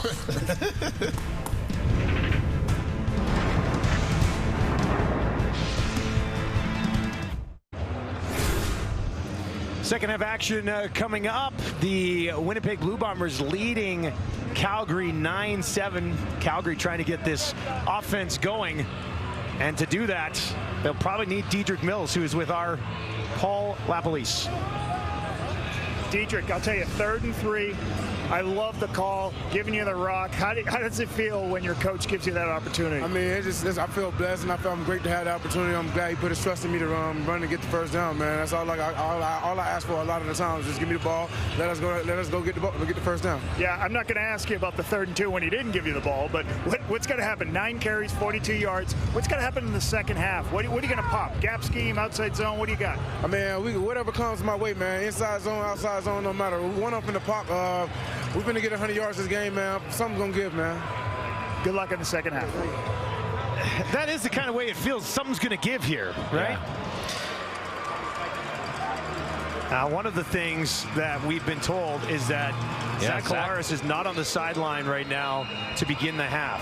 At least won't be back to start this second half. We'll see how the game goes on. Looks like we'll see Strevler when the Bombers get the ball.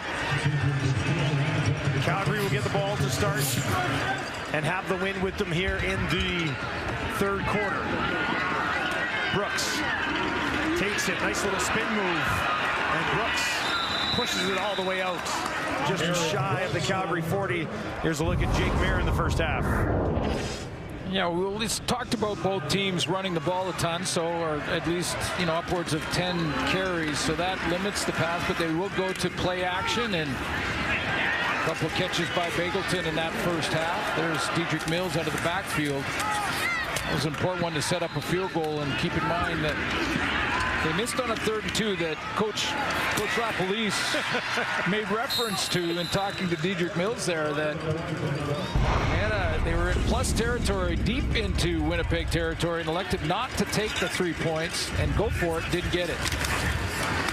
Back to Mills to start the half, and just no room in the trenches so far in this ball game.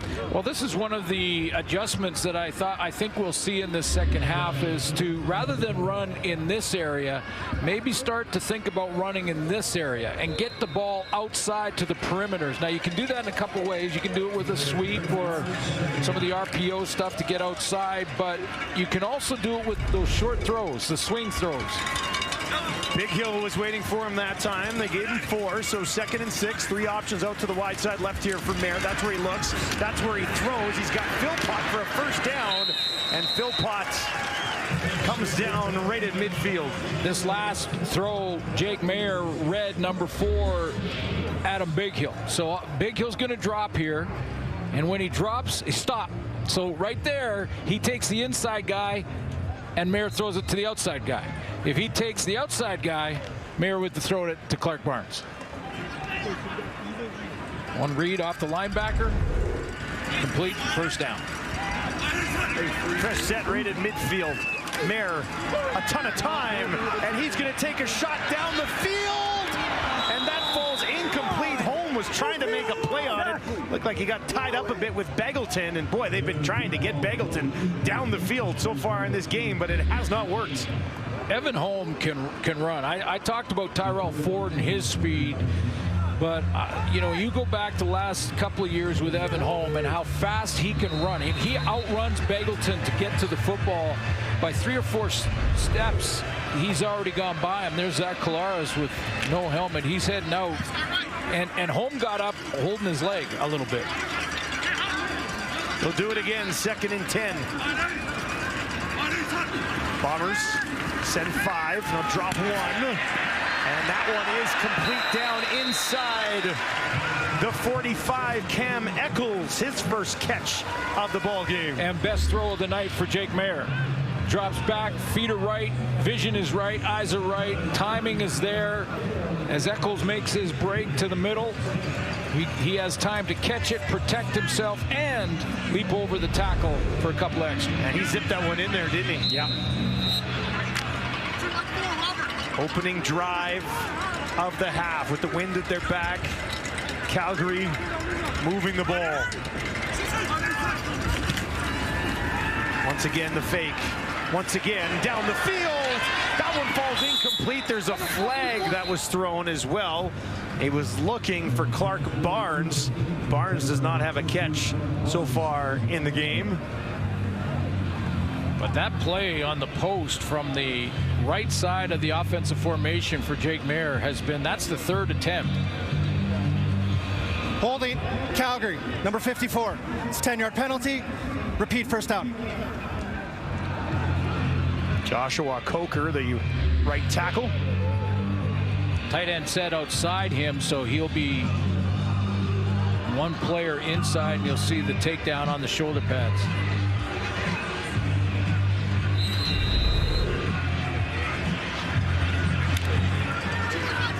Backs them up to the Winnipeg 52. First down. Now they got to have 20. Empty backfield. Maier gets it away. It's Eccles again. And he is knocked down by Wilson. Well, they got a good chunk back on first down.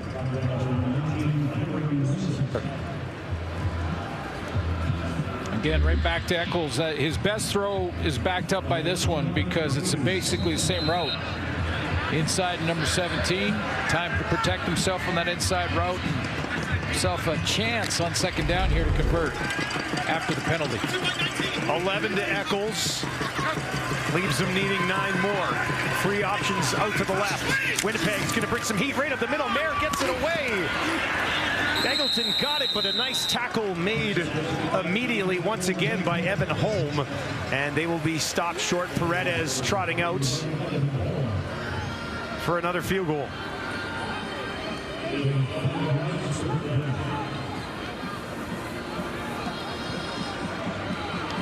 This one would give Calgary the lead. Be a 43-yarder for Paredes. 9 for 9 to start the year. Castile already has 3 field goals on the other side in this battle of the kickers. Paredes puts that one up and knocks it through as well. Calgary goes on top. 10-9 at home as Collaros watches on for Winnipeg.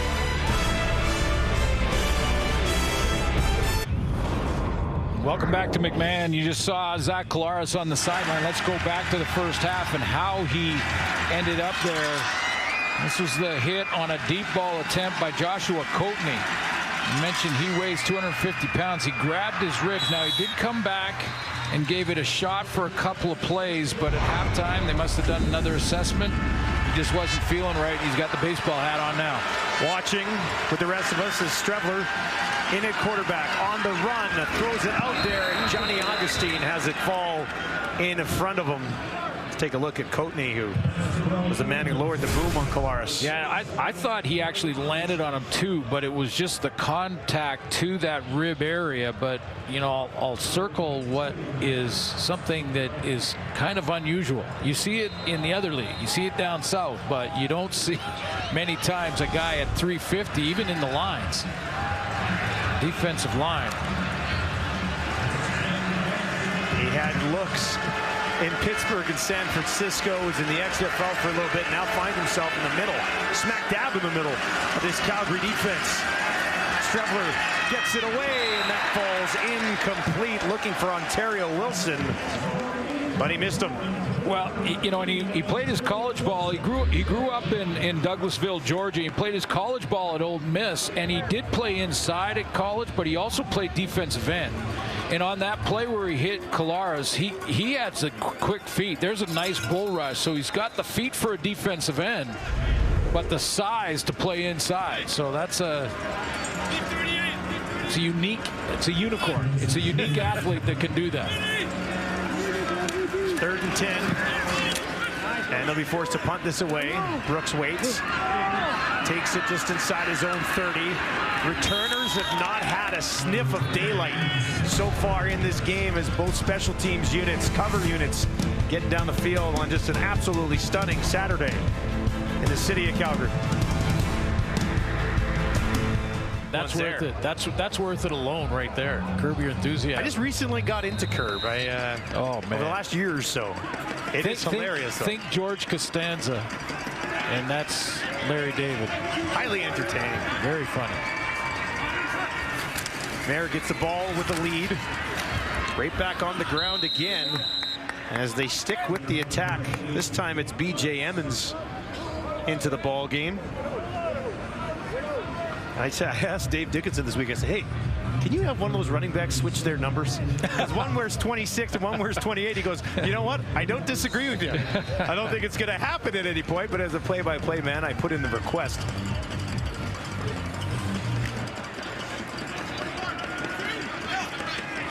Just 36 yards on the ground for the Stampeders so far in this ball game. Both teams are sticking with it, though. 141 through the air, which is what Jake's looking for here. Gets it away, far side, wide open. On the far side of the field, Clark Barnes. First catch of the game for Barnes, the 23-year-old. Well, they've been targeting Barnes a few times. At least Jake Mayer has been looking at Barnes' side and looking to him, and he's just not been able to get it to him. But this time, a real long out throw on time in the soft spot of the zone, and Barnes gets his first catch. Number 2 receiver coming out of that full-on waggle to the line of scrimmage, and then sees the dropping of the zone defense and goes to the sideline. Dedrick Mills back in the game, in behind Mayer. And he'll toss it out to him. Trying to get something going on the outside. You mentioned earlier maybe they'd get to it, but Big Hill is there. Sniffed it out, made the tackle.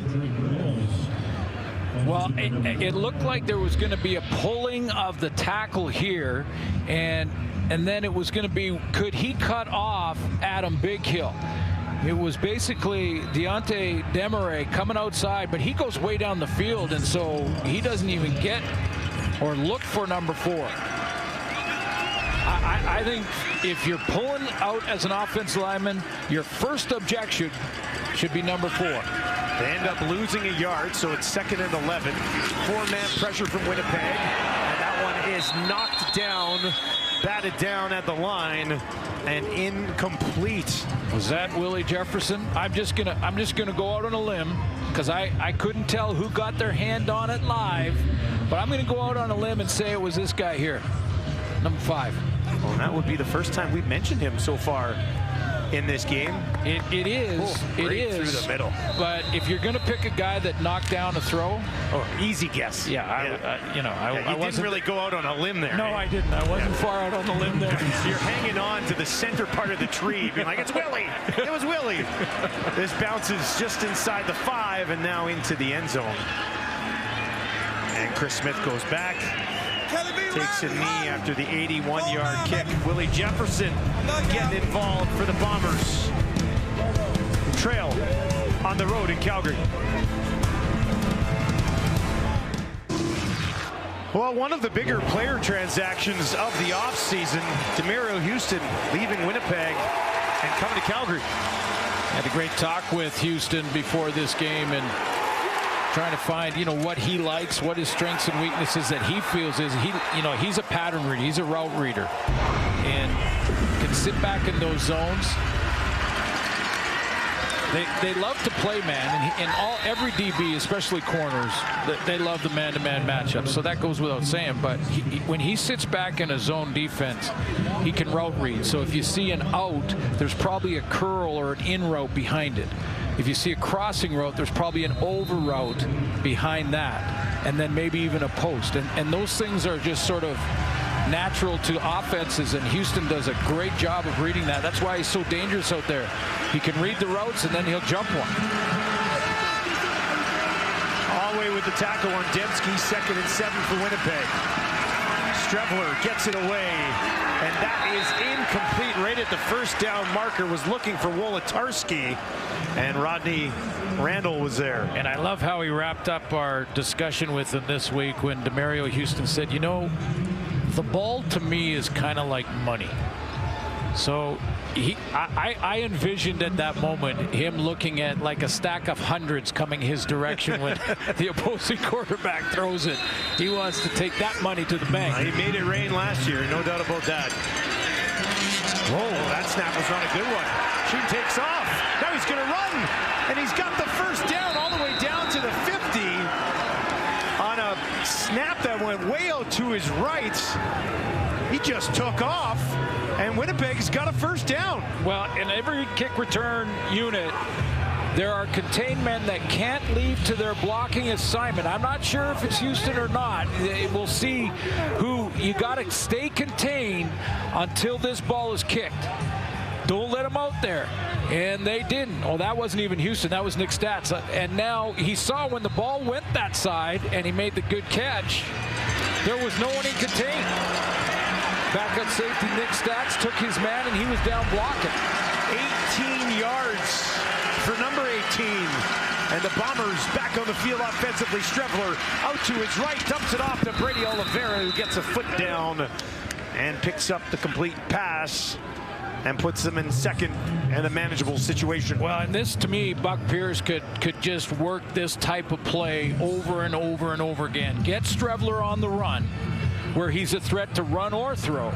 Get him outside contained, and then you put the defense in a bind. It also will widen the defensive ends a little bit if you get Strevler on the rollouts. Once you widen the defensive ends, you run the ball right up the middle to Brady Oliveira. 2nd and 3 for Strevler. We'd likely see him in this type of situation anyway. They should feel at home here. They'll give it to him. He goes right up the middle. He's taken down, and he stopped short. About a yard shy of picking up that first down, but it'll be 3rd and 1. See, the natural gap that Strevler sees is right here.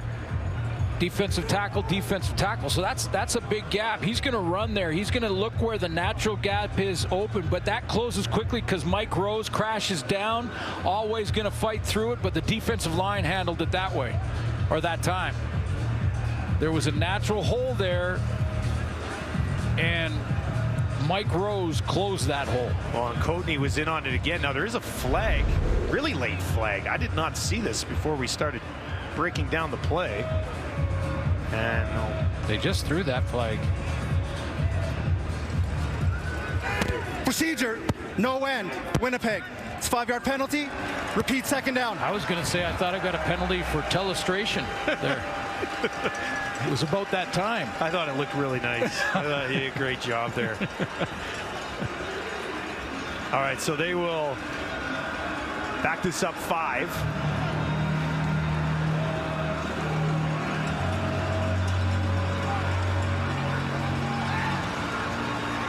And the crowd here in Calgary starting to get behind this defense a little bit. 2nd and 8.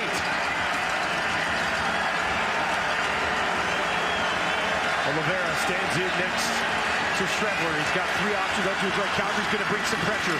Strevler stays in there, throws it over the middle behind the intended target. He was looking for Josh Johnson. First time he's been targeted today. That was behind him. And it brings up 3rd down. Well, and you can see that Strevler's just not comfortable throwing it quite yet. Like, you know, whether it's his footwork or, you know, that lead shoulder, whatever it is fundamentally, he hadn't thrown a pass in 3 straight games for the Bombers and been out there offensively in different packages quite often. And we're seeing that rust right now. 3rd and 8. Jamison Sheen back out here for Winnipeg. Takes this one away. Into the wind. Eccles takes it at the 15. And no yards flag on the play. Jake Mayer in Calgary here at home, nursing.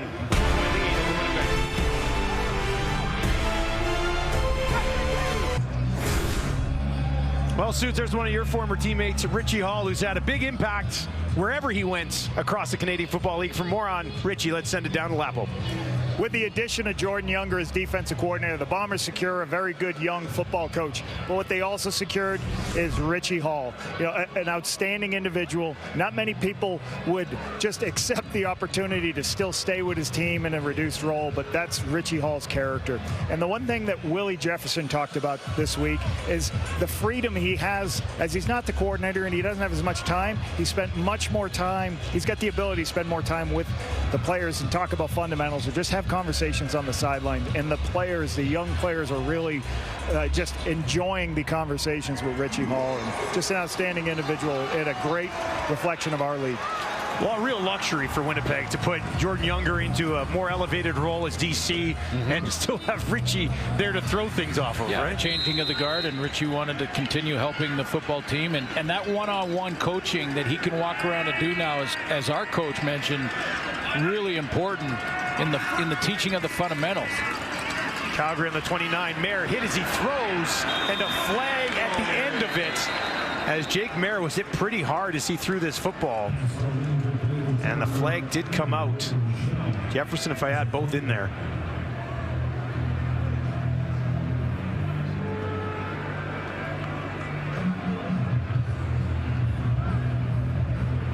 Roughing the passer, Winnipeg, number 52. It's 15-yard penalty and an automatic first down. Yeah, it looked like maybe a high hit on Jake Mayer. Take a look at the timing and where the target area is. Yeah, just a high up around the head. Yep. No doubter there. 15 moves him up to the Calgary 44. Just over 4 minutes remaining here in the third quarter.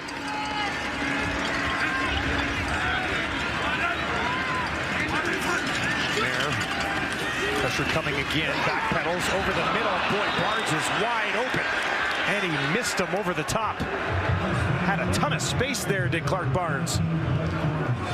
Well, I'll tell you what, one thing I will agree with Coach too is the type of person Richie Hall is to do what he did. I know him well as being a former teammate and knew he'd be a coach. And Jordan Younger coming on is good, yes, because Richie can now do the one-on-one kind of coaching. But he's also trying to make his input. Yeah. He's trying to make his footprint on this team. He's trying to create his own identity with this defense. And so they're learning some new systems and new way to do it. 2nd and 10. Bombers getting in the face again of Jake Mayer. And Willie Jefferson just causing all sorts of issues. I'm going to go on a limb. I'm going to go out on a branch. Are you 2 for 2? I'm going to go out on a branch and say it was this guy that got another knockdown. Willie, get out! Kind of a quiet start by his standards, but you saw the first knockdown, to the season. Yeah. Not necessarily this game, but you see the first knockdown, he was right in the quarterback's face. That one, he was off the ball by 4 or 5 yards and still got his hands on it. Grace kicks it away. Smith takes it at the 10. Bounced off one tackle, and they trip him up last second. He was trying to get cooking there. Adam Konar able to grab his feet and take him down. And if Konar doesn't do it, he's gone. He is gone. Slow start for returners to the 24th season. Watch this return here because the first wave beat him clean. Second wave got a piece, but not there. Konar, it's one-on-one with the kicker. Yeah, Cody Grace was sliding over. Going, and you know what they're thinking there? They're running out going, please, please, please. No. I guarantee you Grace went over to Konar and said, thank you for that. Handoff. Stuck in the backfield as Strevler tucks it in to Brady Oliveira, and it goes nowhere. Well, you know the story of Chris Strevler, and former Bomber and the Grey Cup champion, and then spent some time in the National Football League. And take a look at his numbers. Leads the league in touchdowns this season with the 4 rushing touchdowns. 3 of them coming in one game. Now thrust into the quarterback position with Collaris on the sideline wearing a ball cap rather. And Strevler goes to Wolotarski. Tried to turn it upfield a little bit from his knees, but it won't be enough, and they'll have to kick it away again. So since we haven't seen Zach Collaros come back out, you know, Brent Monson, the defense coordinator, now can decide, you know what we should do maybe? Let's send pressure on Chris Strevler, who's not got a lot of reps as a starter. Send some pressure, send some linebackers, make him throw it and make quick decisions, because he'll have that rust on him, and he's showing that. So good strategy from Brent Monson, the defensive coordinator. Eric Brooks waits for this kick, standing back at his own 35. End over end. He takes it at the 45. And he's taken down just outside of the Calgary 50. Well, don't miss NHL Free Agent Frenzy presented by Harvey's as TSN experts and insiders break all the news live as it happens on Canada Day. Tune in for all the action starting at 11 a.m. Eastern, 9 a.m. Pacific, 8 a.m. Pacific only on TSN. Rumors are that they're trading Connor McDavid. Oh, sorry. No, I'm just kidding. Don't worry, Edmonton. Don't worry. Yeah. Don't worry. I'm definitely not. I'm going to do that Willie Jefferson thing and say, I'll go out on a limb and think he doesn't move on July 1st. Calgary starts here on their own 52. And Mills, man, any yards these running backs are getting are hard-earned yards in this game. Well, and they're, you know, again, these OCs are being, I won't call it stubborn, but they are just saying we're going to keep with the between the tackle runs. And sooner or later, they're going to break down the defense and they're going to get one. They're going to hit one. That's a nice spin move right there, and then off of Diedrich Nichols for another one. Extra yard. 2nd and 5. Just past midfield. Mayer throwing here. Nice catch. And laying out there was Reggie Begelton. Brandon Alexander says he did not get it. It is ruled a catch, and that'll be a Calgary first down. Intermediate stuff. Both these defenses trying to make sure that the quarterbacks throw it underneath. Short to intermediate stuff. So they're going to have to be patient. That's a big catch by Begelton. Final play of the third quarter. Calgary leading 11-9. Hand it off again. Yep. Tackle made. Big Hill in there with Jefferson. Mills gets about half of what he needs to give him about 4. This game to be decided, like many of the other ones we've seen between these two teams, likely late in the fourth quarter. Calgary on top, at home, 11-9.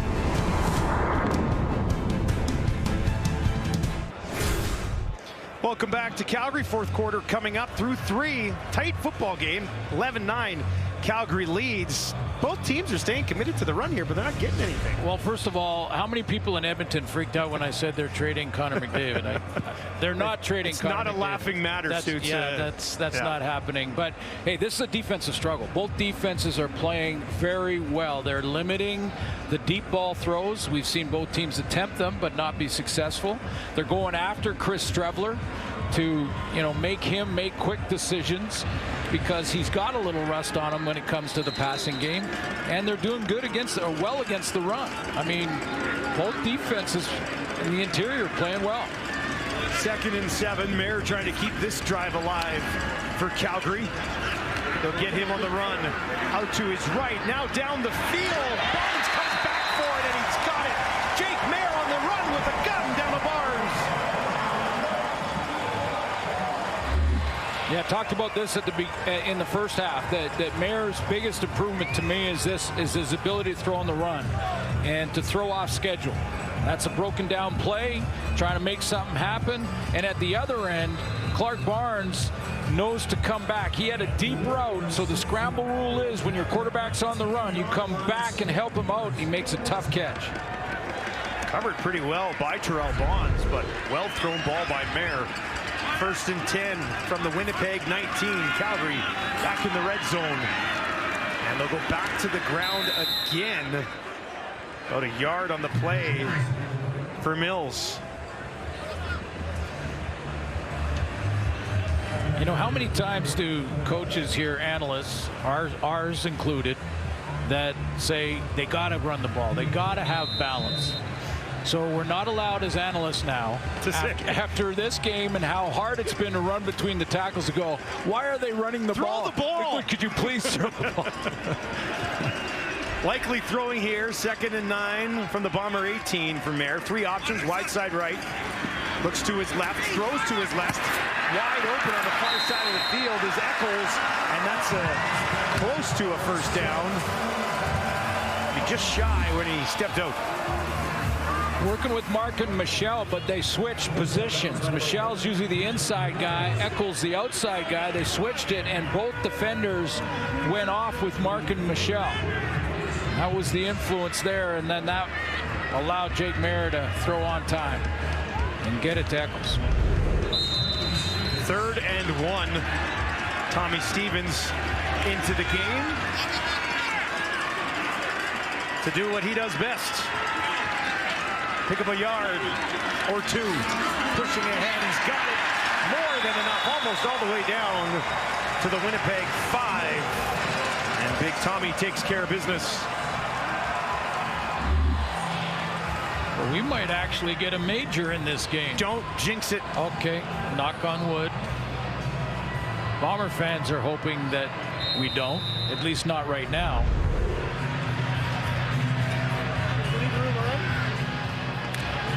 First and goal from the Winnipeg 6, closest anybody's been to finding the end zone thus far here on a Saturday in Calgary.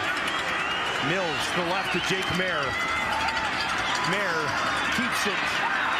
Now he's in trouble, throws it down towards the end zone and just had to get rid of it. Begelton was trying to get over there, but pressure in the face of Mayer, and he managed to avoid a sack.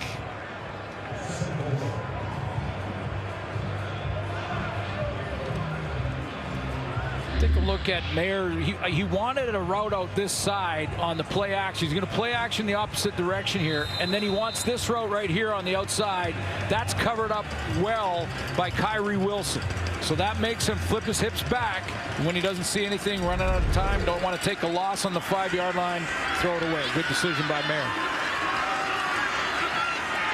2nd and goal from the 6. Mayer looks to his left again, throws to his left, wide open, got it! Touchdown Calgary, Mark and Michelle, his 2nd of the season, and somebody finds the end zone. It's the Stampeders, go on top by 8. Back in his familiar slot back position, Mark and Michelle is going to be the benefactor here of that quick out throw. Low and away, he goes down to get it for the first major of this game. And we're in the 4th. Big touchdown for Calgary. Gives themselves a little bit of breathing room and will put some pressure on Strevler and the Winnipeg offense. Paredes out to make it a 9-point game. And that is exactly what he does. A 9-play, 58-yard drive that took just under 4 minutes ends in the hands of Mark and Michelle.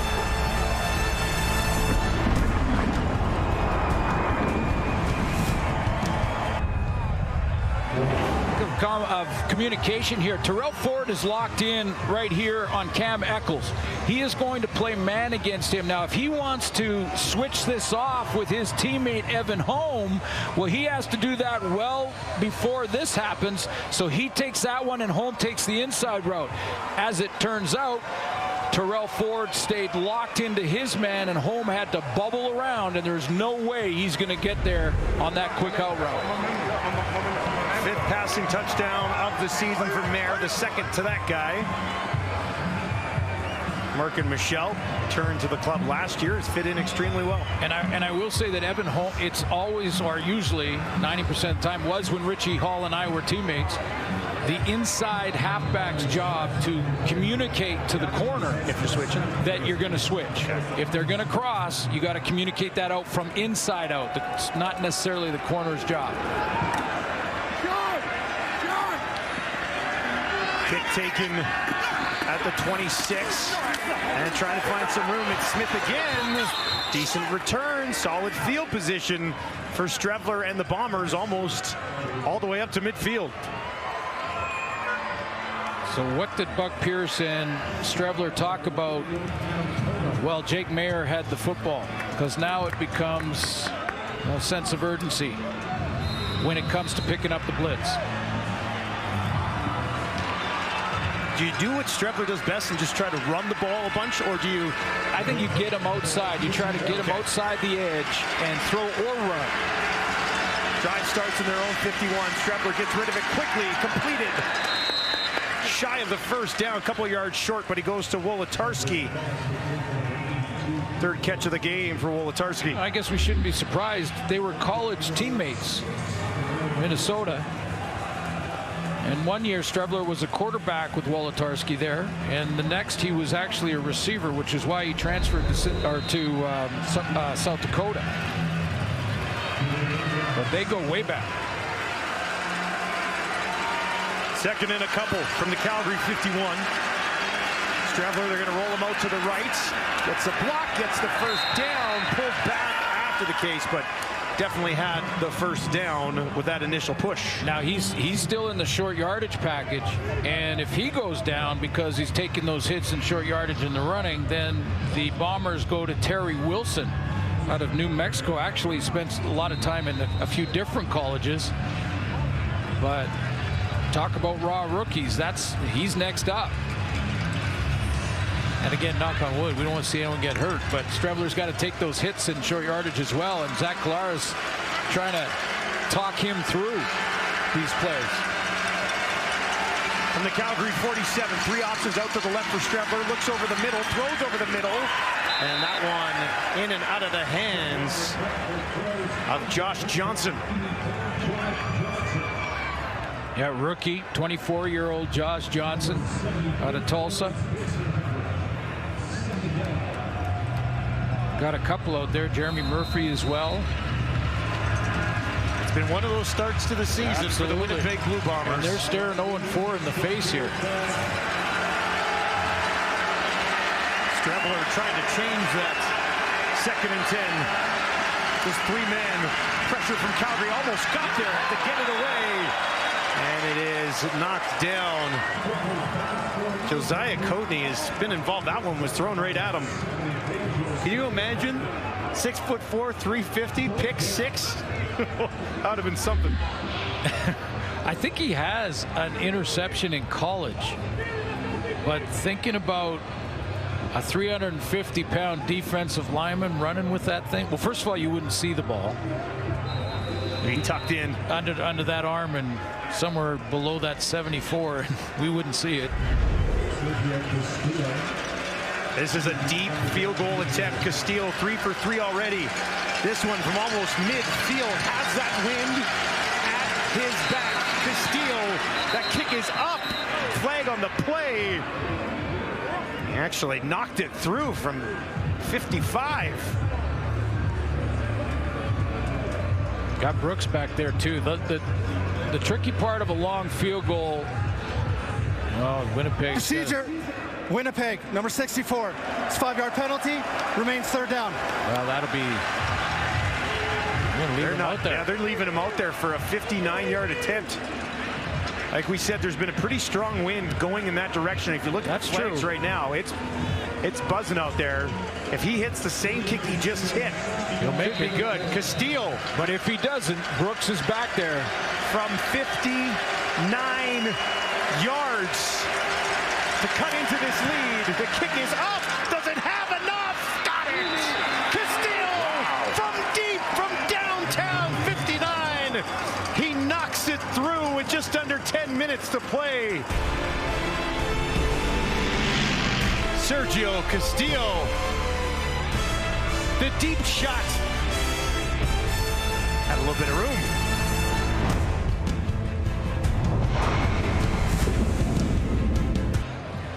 Well, we've been talking about how both these teams are sticking to the run attack. For more on why, let's send it down to our coach Lapo. Yeah, both coordinators are getting a lot of zone coverage, and you can't get explosive plays in zone coverage. It's sometimes hard. So you're seeing them, trying to get that elusive 2nd and 2, 3, 4, where they can get more man coverage and take the shots. It's like Dave Dickinson. Why did he on 3rd and 2 take the shot? And sometimes people talk about, is that right or wrong decision? It's the why of the decision. The why of the decision is he wanted to take a shot versus man coverage. And, unfortunately he didn't make the play, but that's when you can get man coverage or a short yardage situation, guys. Thank you, Lapo. Barnes with the completion. They have now updated that Sergio Castillo field goal to say it was a 60-yarder, which is a franchise record, and it's the longest of his career. At 60, previous was 57. That's a big kick. And to get it to a one-possession game, I mean, crucial, clutch kick after a penalty and a chance to think about it longer. Clutch as they come for Castillo. Got all 12 points that Winnipeg managed to put on the board. Now it's a Market Michelle. Barnes and Beggleton to block. 3rd time today that they ran that play, and this one will pick up a 1st down. Cam Eccles is injured down on the field here by the numbers on the near sideline.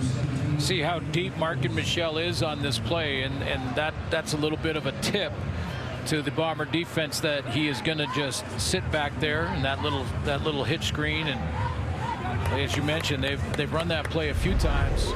I think one was brought back to because of penalty.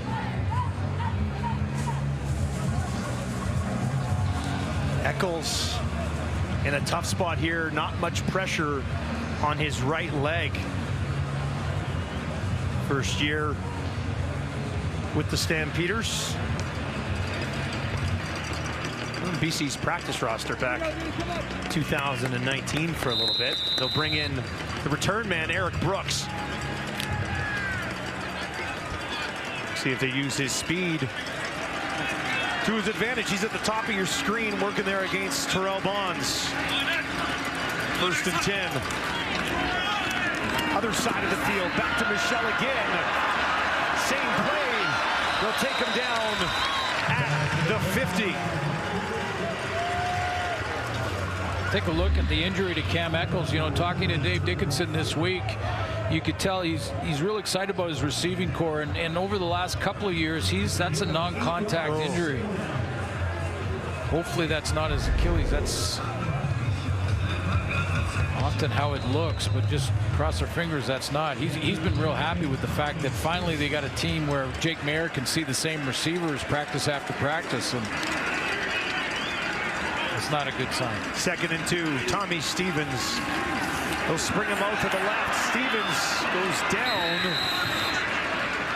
And this is a pen on the spot. I don't think he got the 1st down. It'll be 3rd and just under a yard. Yeah, I don't think he wanted to go down there. I don't think he was hook sliding. Stumbled a little bit? Yeah, I think he may have slipped or tried to cut it up. He was trying to find a place to cut it up and take it north-south, but right about there, well, he kind of stumbled. When he stumbled, and then he ran into his own guy, and Eric Brooks. Well, they'll do it again, this time needing just a yard. And he's got it. 1st down, Calgary, with the clock ticking down. A nice drive for the Stampeders to put this together after that big kick from Castillo. Still lots of time in the ball game, but they're working that clock well with a 6-point lead. Well, that's the point. Grind the clock down, come away with points, make it a 2-possession game again. I know, when you talk about 1 possession, 2 possession, you're not talking about the point differential necessarily. You're talking about the fact that in 1 possession they can tie or win the football game. Mayer, pressure in his face, hit as he throws down the field, far side, incomplete. Mayer took a pretty good pop at the end of that play. Pressure coming. Is it Cromdy coming again on this blitz. I believe just a little bit of a delayed blitz and then straight through the B gap between guard and tackle.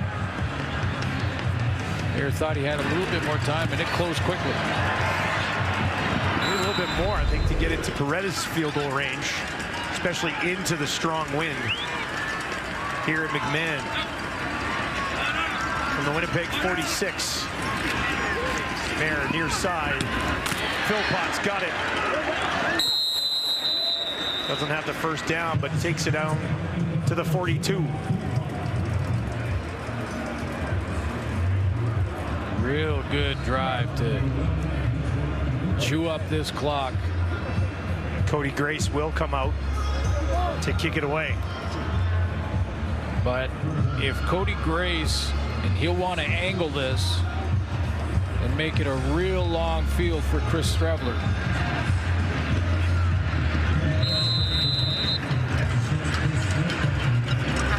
Chris Smith stands on his own 8-yard line. Four guys outside here behind Grace. And Grace will get it away. Telling him he's got to go get it. There's two guys on side. One of them's Dozier. And Smith will get back there and take the knee. We got a 7-point ball game. Streveler trying to get the Bombers back in it.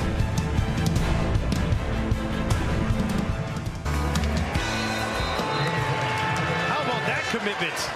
1,000 miles. Streveler over the middle, sliding down at midfield. Of course, it's Nick Dembski who moves his team onto Calgary's side of the field. Yeah, you get the veteran involved, and you know, I wouldn't be surprised at all if Nick Dembski in the break when Jake Mayer was putting together that long drive, he probably said to Streveler, look, let's get on track here. Let me run a dig route. Let's get going. Trust me, I'll be in the spot you want me to be in. And he threw it to an open area, and Dembski went into it and got it. Winnipeg trails by 7 at midfield. 4-man pressure. Streveler gets it away. Some pressure in his face as he threw that, and it falls incomplete in the direction of Ontario Wilson. Well, a couple things I'm surprised at. One is that Streveler has been thrown from the pocket since he's really come into the game. Maybe one time we saw him roll out. I'm surprised at that. I'm also surprised Cody Grace kicked it for a single there. You know, I know it forces the Bombers to score the major and the extra point, but I'd make this a longer field if I had that choice. Second and 10. Calgary brings 5. Complete. Josh Johnson's got a first down for the Bombers. Takes it inside the 40. First catch of his CFL career. Streveler sees two things here. He sees Brandon Dozier come out, and he sees he's been working on this crossing route for some time, you know, since he's come in. But he sees Cameron Judge bury himself in the line of scrimmage and Dozier come up too. Both of them were delayed blitzing, and that crosser was finally there for Streveler. Winnipeg marching here late from the Calgary 36.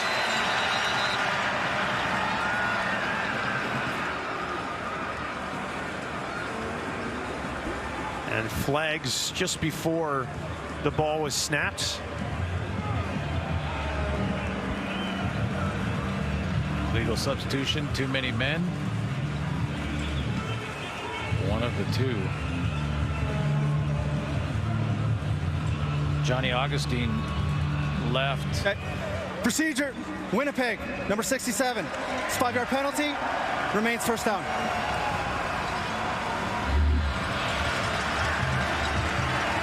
Wow, he's the guard in there. Oh, excuse me, the center with the ball. Backs him up 5, first and 15, another flag. Streveler throws, Wolotarski has it, takes it ahead for the first down, pays the price at the 25, but a flag sits on the far side of the field. Offside, Winnipeg, number 86. Man. It's a 5-yard penalty, repeat first down. Evans, Clercius, jump the gun.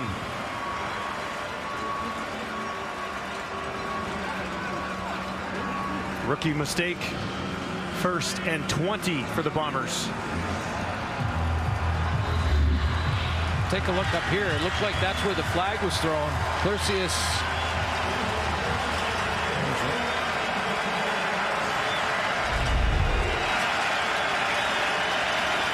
Backed up now, out to the Calgary 46, 4 options. Out to the right for Strevler. 3-man pressure, ton of time. Down the field, in behind Josh Johnson, who found a spot in that zone. But it falls incomplete. And the guy that I believe dropped into that was... Timeout, Winnipeg. Mike Awe, and Awe drops here. This time both linebackers, Awe and Judge, are going to get back into coverage, and Awe just distracts it enough. But you know, this is Josh Johnson, who's a young receiver, and in that zone, if he gears it down about 3 yards away from where he is, he's got a chance for completion and a big play. And because he had some running room after the catch as well, but he ran through that spot and right behind Mike Awe. 2nd and 20. Calgary crowd trying to get behind this defense. Please no mini kick here. Let's get rid of that rule. 4 options again, out to the right for Strevler. Dumps it off to Brady Oliveira. Oliveira's going to have to go to work here, pushing ahead. And gets it back past the original line of scrimmage as we hit 3 minutes here. It'll be 3rd and long for the Bombers offense, trailing by 7.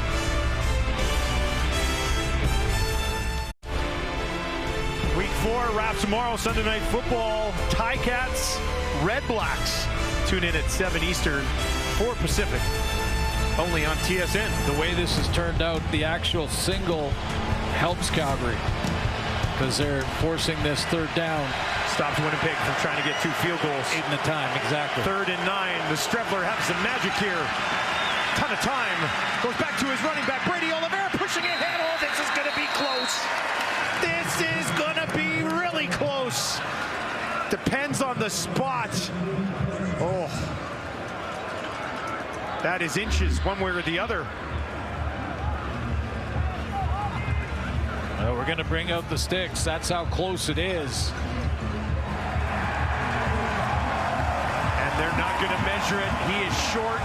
Turnover on downs. Calgary gets the ball back.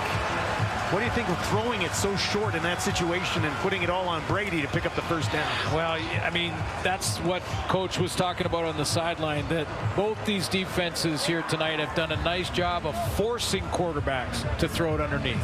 And then they have to hope that those guys can make a couple people miss, and they were about half a yard short. But short enough that they didn't have to measure, didn't have to bring the sticks out. Frustrated Brady Oliveira back to the sidelines. Game far from over. Winnipeg will try to bring some heat now. Back out. That's Brooks. But a Cramby is there, and that'll bring up 2nd down. Hey, while we have a quick second here, we just want to remind people that the Team Canada will be playing Japan at 5 o'clock at Commonwealth Stadium in the IFAF Under-20 World Junior Championship in Edmonton. Commonwealth Stadium tomorrow at 5. Canada, gold medal game against Japan. Let's go, gentlemen. Let's go get it. Japan knocking off the U.S. to get to that gold medal game. Big time upset there, so they got some magic going right now. But Canada looking to take care of business at home tomorrow. 2nd and 3, huge down in this football game. They'll hand it off, and pushing ahead, looks like he's got enough. That is Philpott on the ground. It's funny, you make an argument with coaches' decisions, and so many times sports fans will be debating decisions. And you know, when Cody Grace punted it into the end zone for a single to make it 7 instead of 6, a longer field changes the strategy there. If he punched that out of bounds inside the 10, then Streveler would have had to go out, gone the distance. You know, the fact that they got the single forced Streveler to go for it on third down, so it's the right decision by Dave Dickinson. And one more first down, they might be able to do it here. Ooh, that one just got there.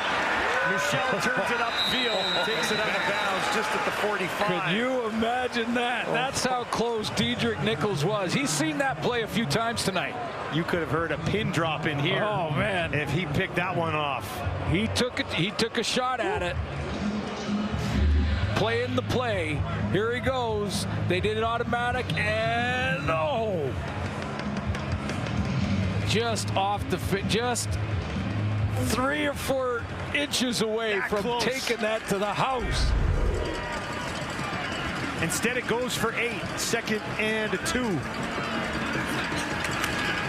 Mills on the ground, and he is going to be stopped well short of the first down. Back to the line of scrimmage barely, and that will make it 3rd and 2. And Cody Grace comes out to kick it away. Winnipeg will call a timeout with 1:47 on the clock, and they'll get another crack at this. Yep. Yeah, stop the clock there. And one of the reasons Dave Dickinson would run the ball there would be to keep the clock running. But the Bombers still have their timeout. They'll use it there.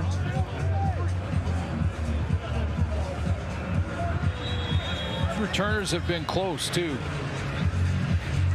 Interesting day for special teams. Sergio Castillo earlier in the quarter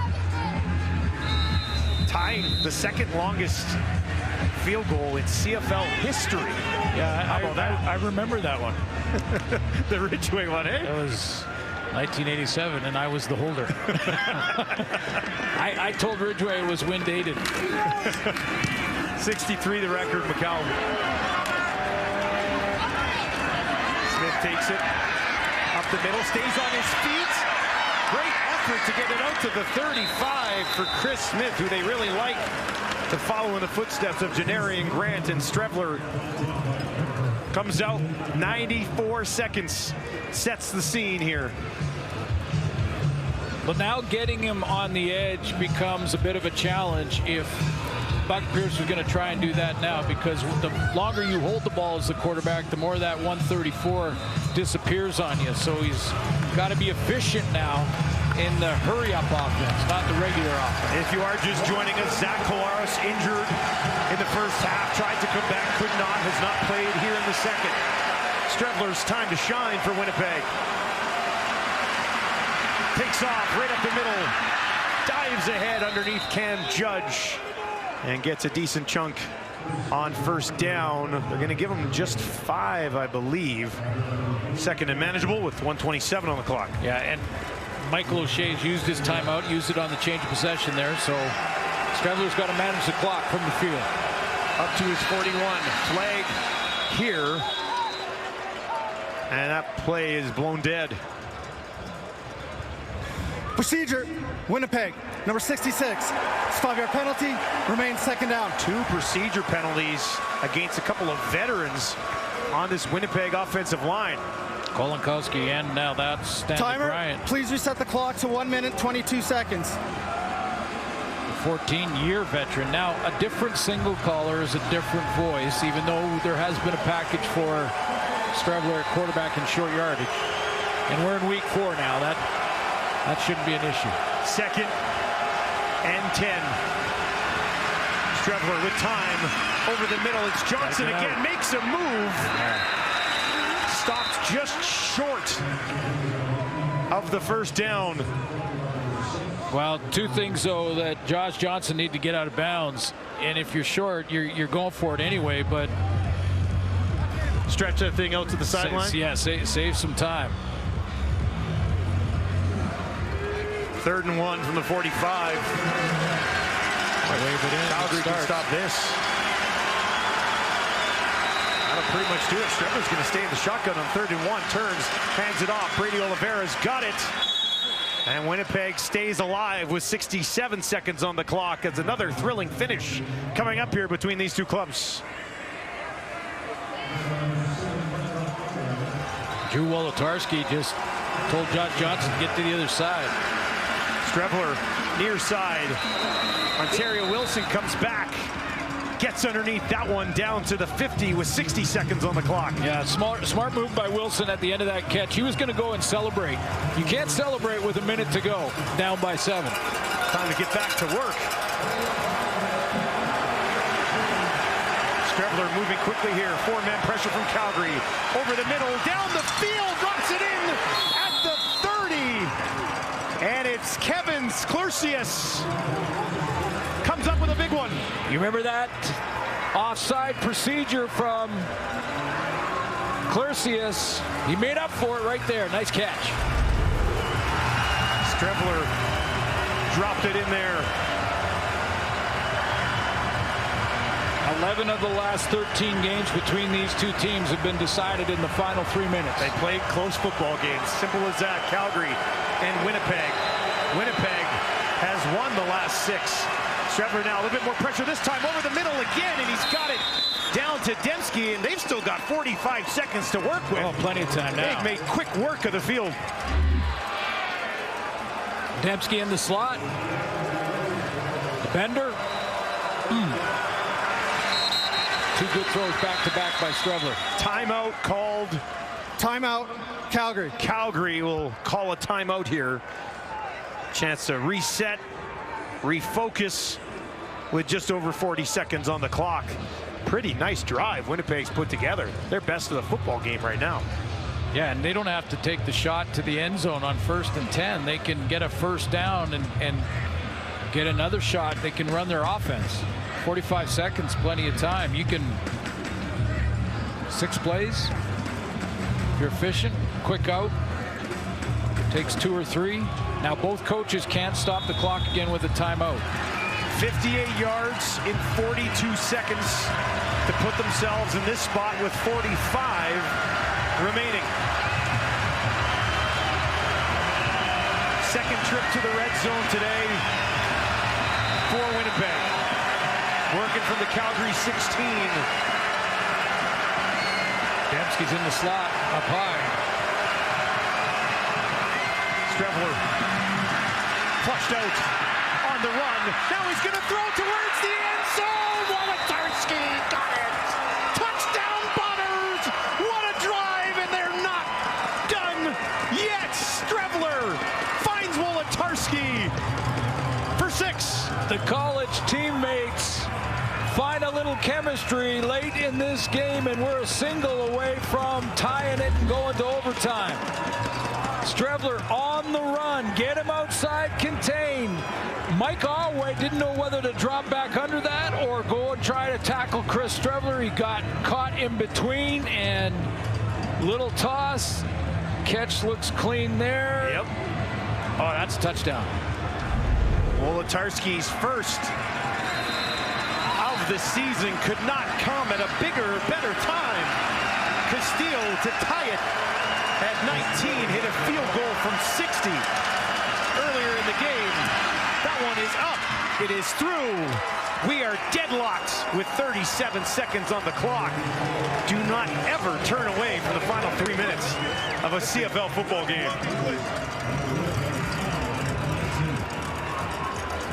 Couple of college teammates at Minnesota getting back at it.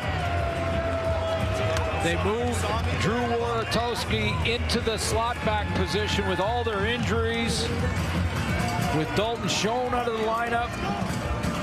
Wolodarski, a 7-year veteran.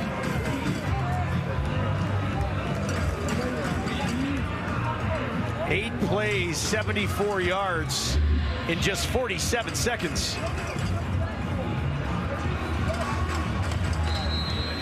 Wolodarski's going to start the left side and then cross through the formation in front of Alway. And again, those linebackers freeze when they see Strevler get outside of contain. It puts that second level in a bind, and you see the late reaction from Alway to the right of your screen. Well, still time for Jake Mayer. Well, depending on a return here too, yeah. Eric Brooks waits back. Any field goal from Bredis here would be into a pretty strong win. Brooks takes it, brings it out to the 10. Now the 20, and that is where he is tripped up. Big tackle with just 31 seconds on the clock, and Jake Mayer is going to have to take that ball probably at least 40 yards here. Well, you need two plays, 15 plus for sure. And keep in mind, we're deadlocked here. It's not like they're down by one. No. So he certainly doesn't want to force a mistake at this end of the field.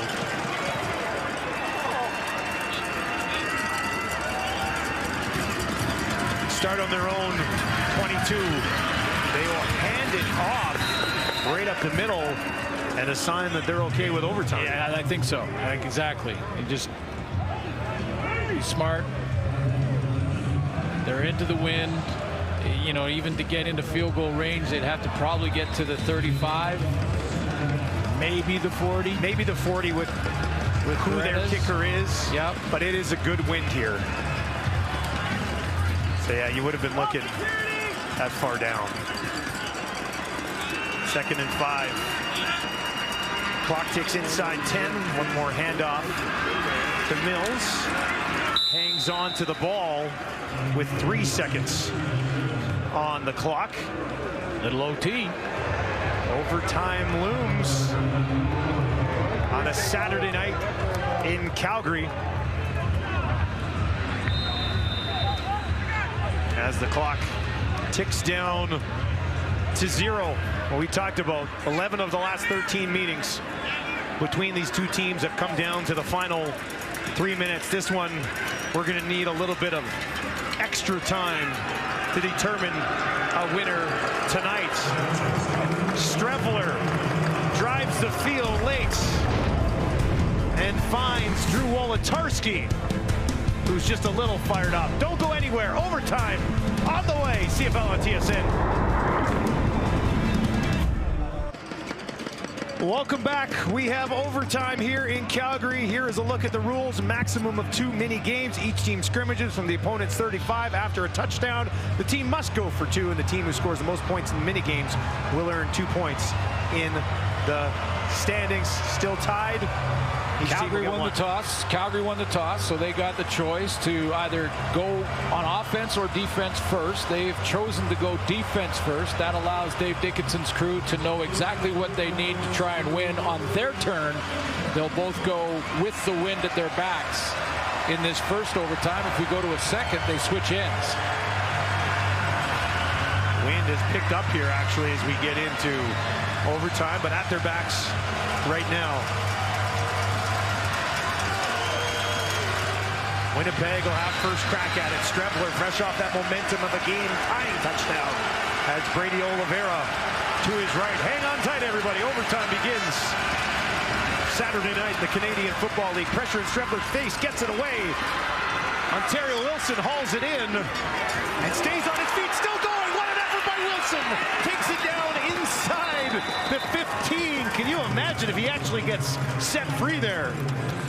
Well, that's a big play, and because you don't have to worry about the clock here, then the sideline doesn't matter. So he understands that. That's a young player figuring that out. Now I could just try and get everything I can. Every inch matters, and he gets up the field, makes a couple of guys miss, and they're in striking range now for the major.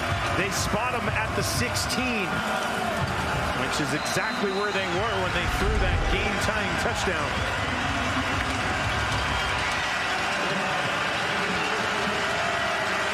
Strevler thrust into action due to an injury to Collaros. Finds himself on the road in overtime. Strevler out to his right.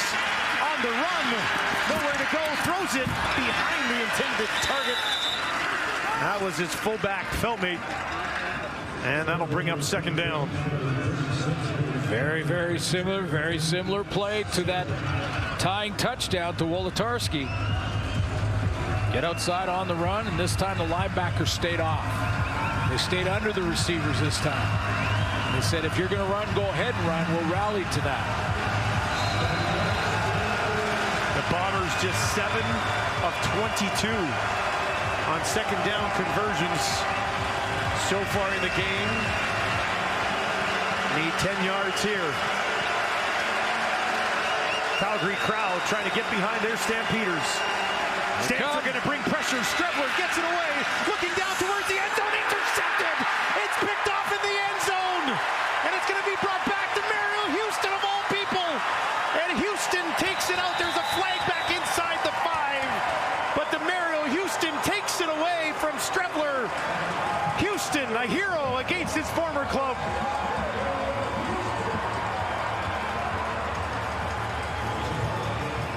Oh, wait, there's a flag on the field, and they're talking to Michael O'Shea. Yeah, they're talking to O'Shea here. Which means it's against Calgary. During the return, we have major foul, blindside block, Calgary, number 27. That 15 yards will be applied from the 35-yard line. First down, Calgary. Okay, so let's look at the pick first. And you're right, Dustin, it was full-on blitz.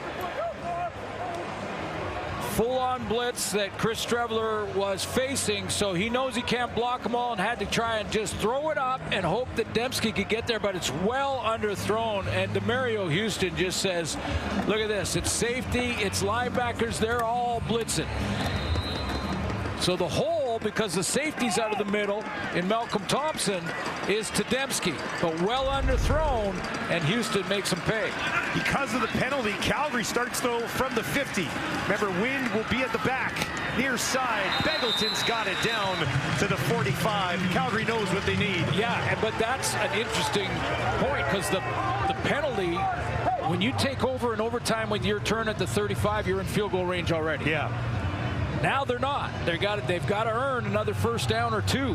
We did see Castillo hit one from 60 in this same direction. Yeah, with the wind.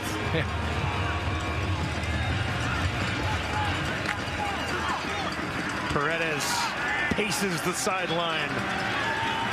2nd and 7. Winnipeg's going to bring heat. They'll hand it off, pushing it ahead down to the 45. And that will bring up 3rd down from the 45. And Paredes will trot out for a chance to win it.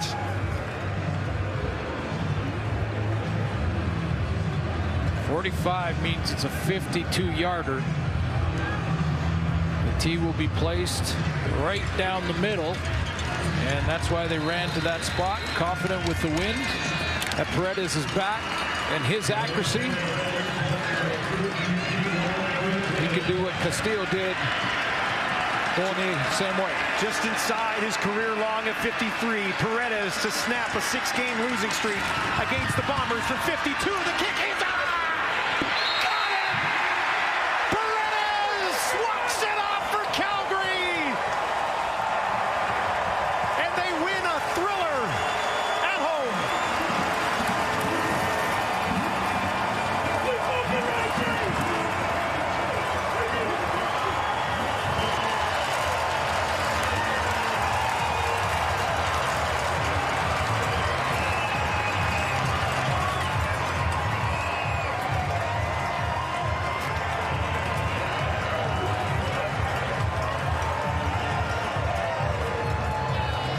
Stampeders get the job done in overtime. Great confidence, and Rene Paredes tucks it inside that post. Oh, man. Doesn't get any closer. Had the leg for sure. Good hold. Head down. He was watching, wasn't he?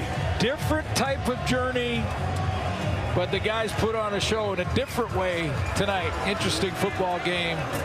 Calgary gets the win, and you know there's been a lot of teams that have struggled to beat the Winnipeg Blue Bombers over the last 4 years. The Bombers dropped to 0-4. Winnipeg Blue Bombers 0-4. Things possibly from bad to worse, too, as Zach Collaros doesn't play in the second half of this football game. Strebler steps in, led a game-tying drive late in the 4th quarter. Calgary Stampeders go to 2-1 on the season. What a finish at McMahon on a Saturday night. defensive battle for 3 quarters ends in thrilling fashion as Paredes knocks one home from 52 to give Calgary their first win in years against the Bombers. 22-19 the final. Thank you for joining us. Good night from Calgary.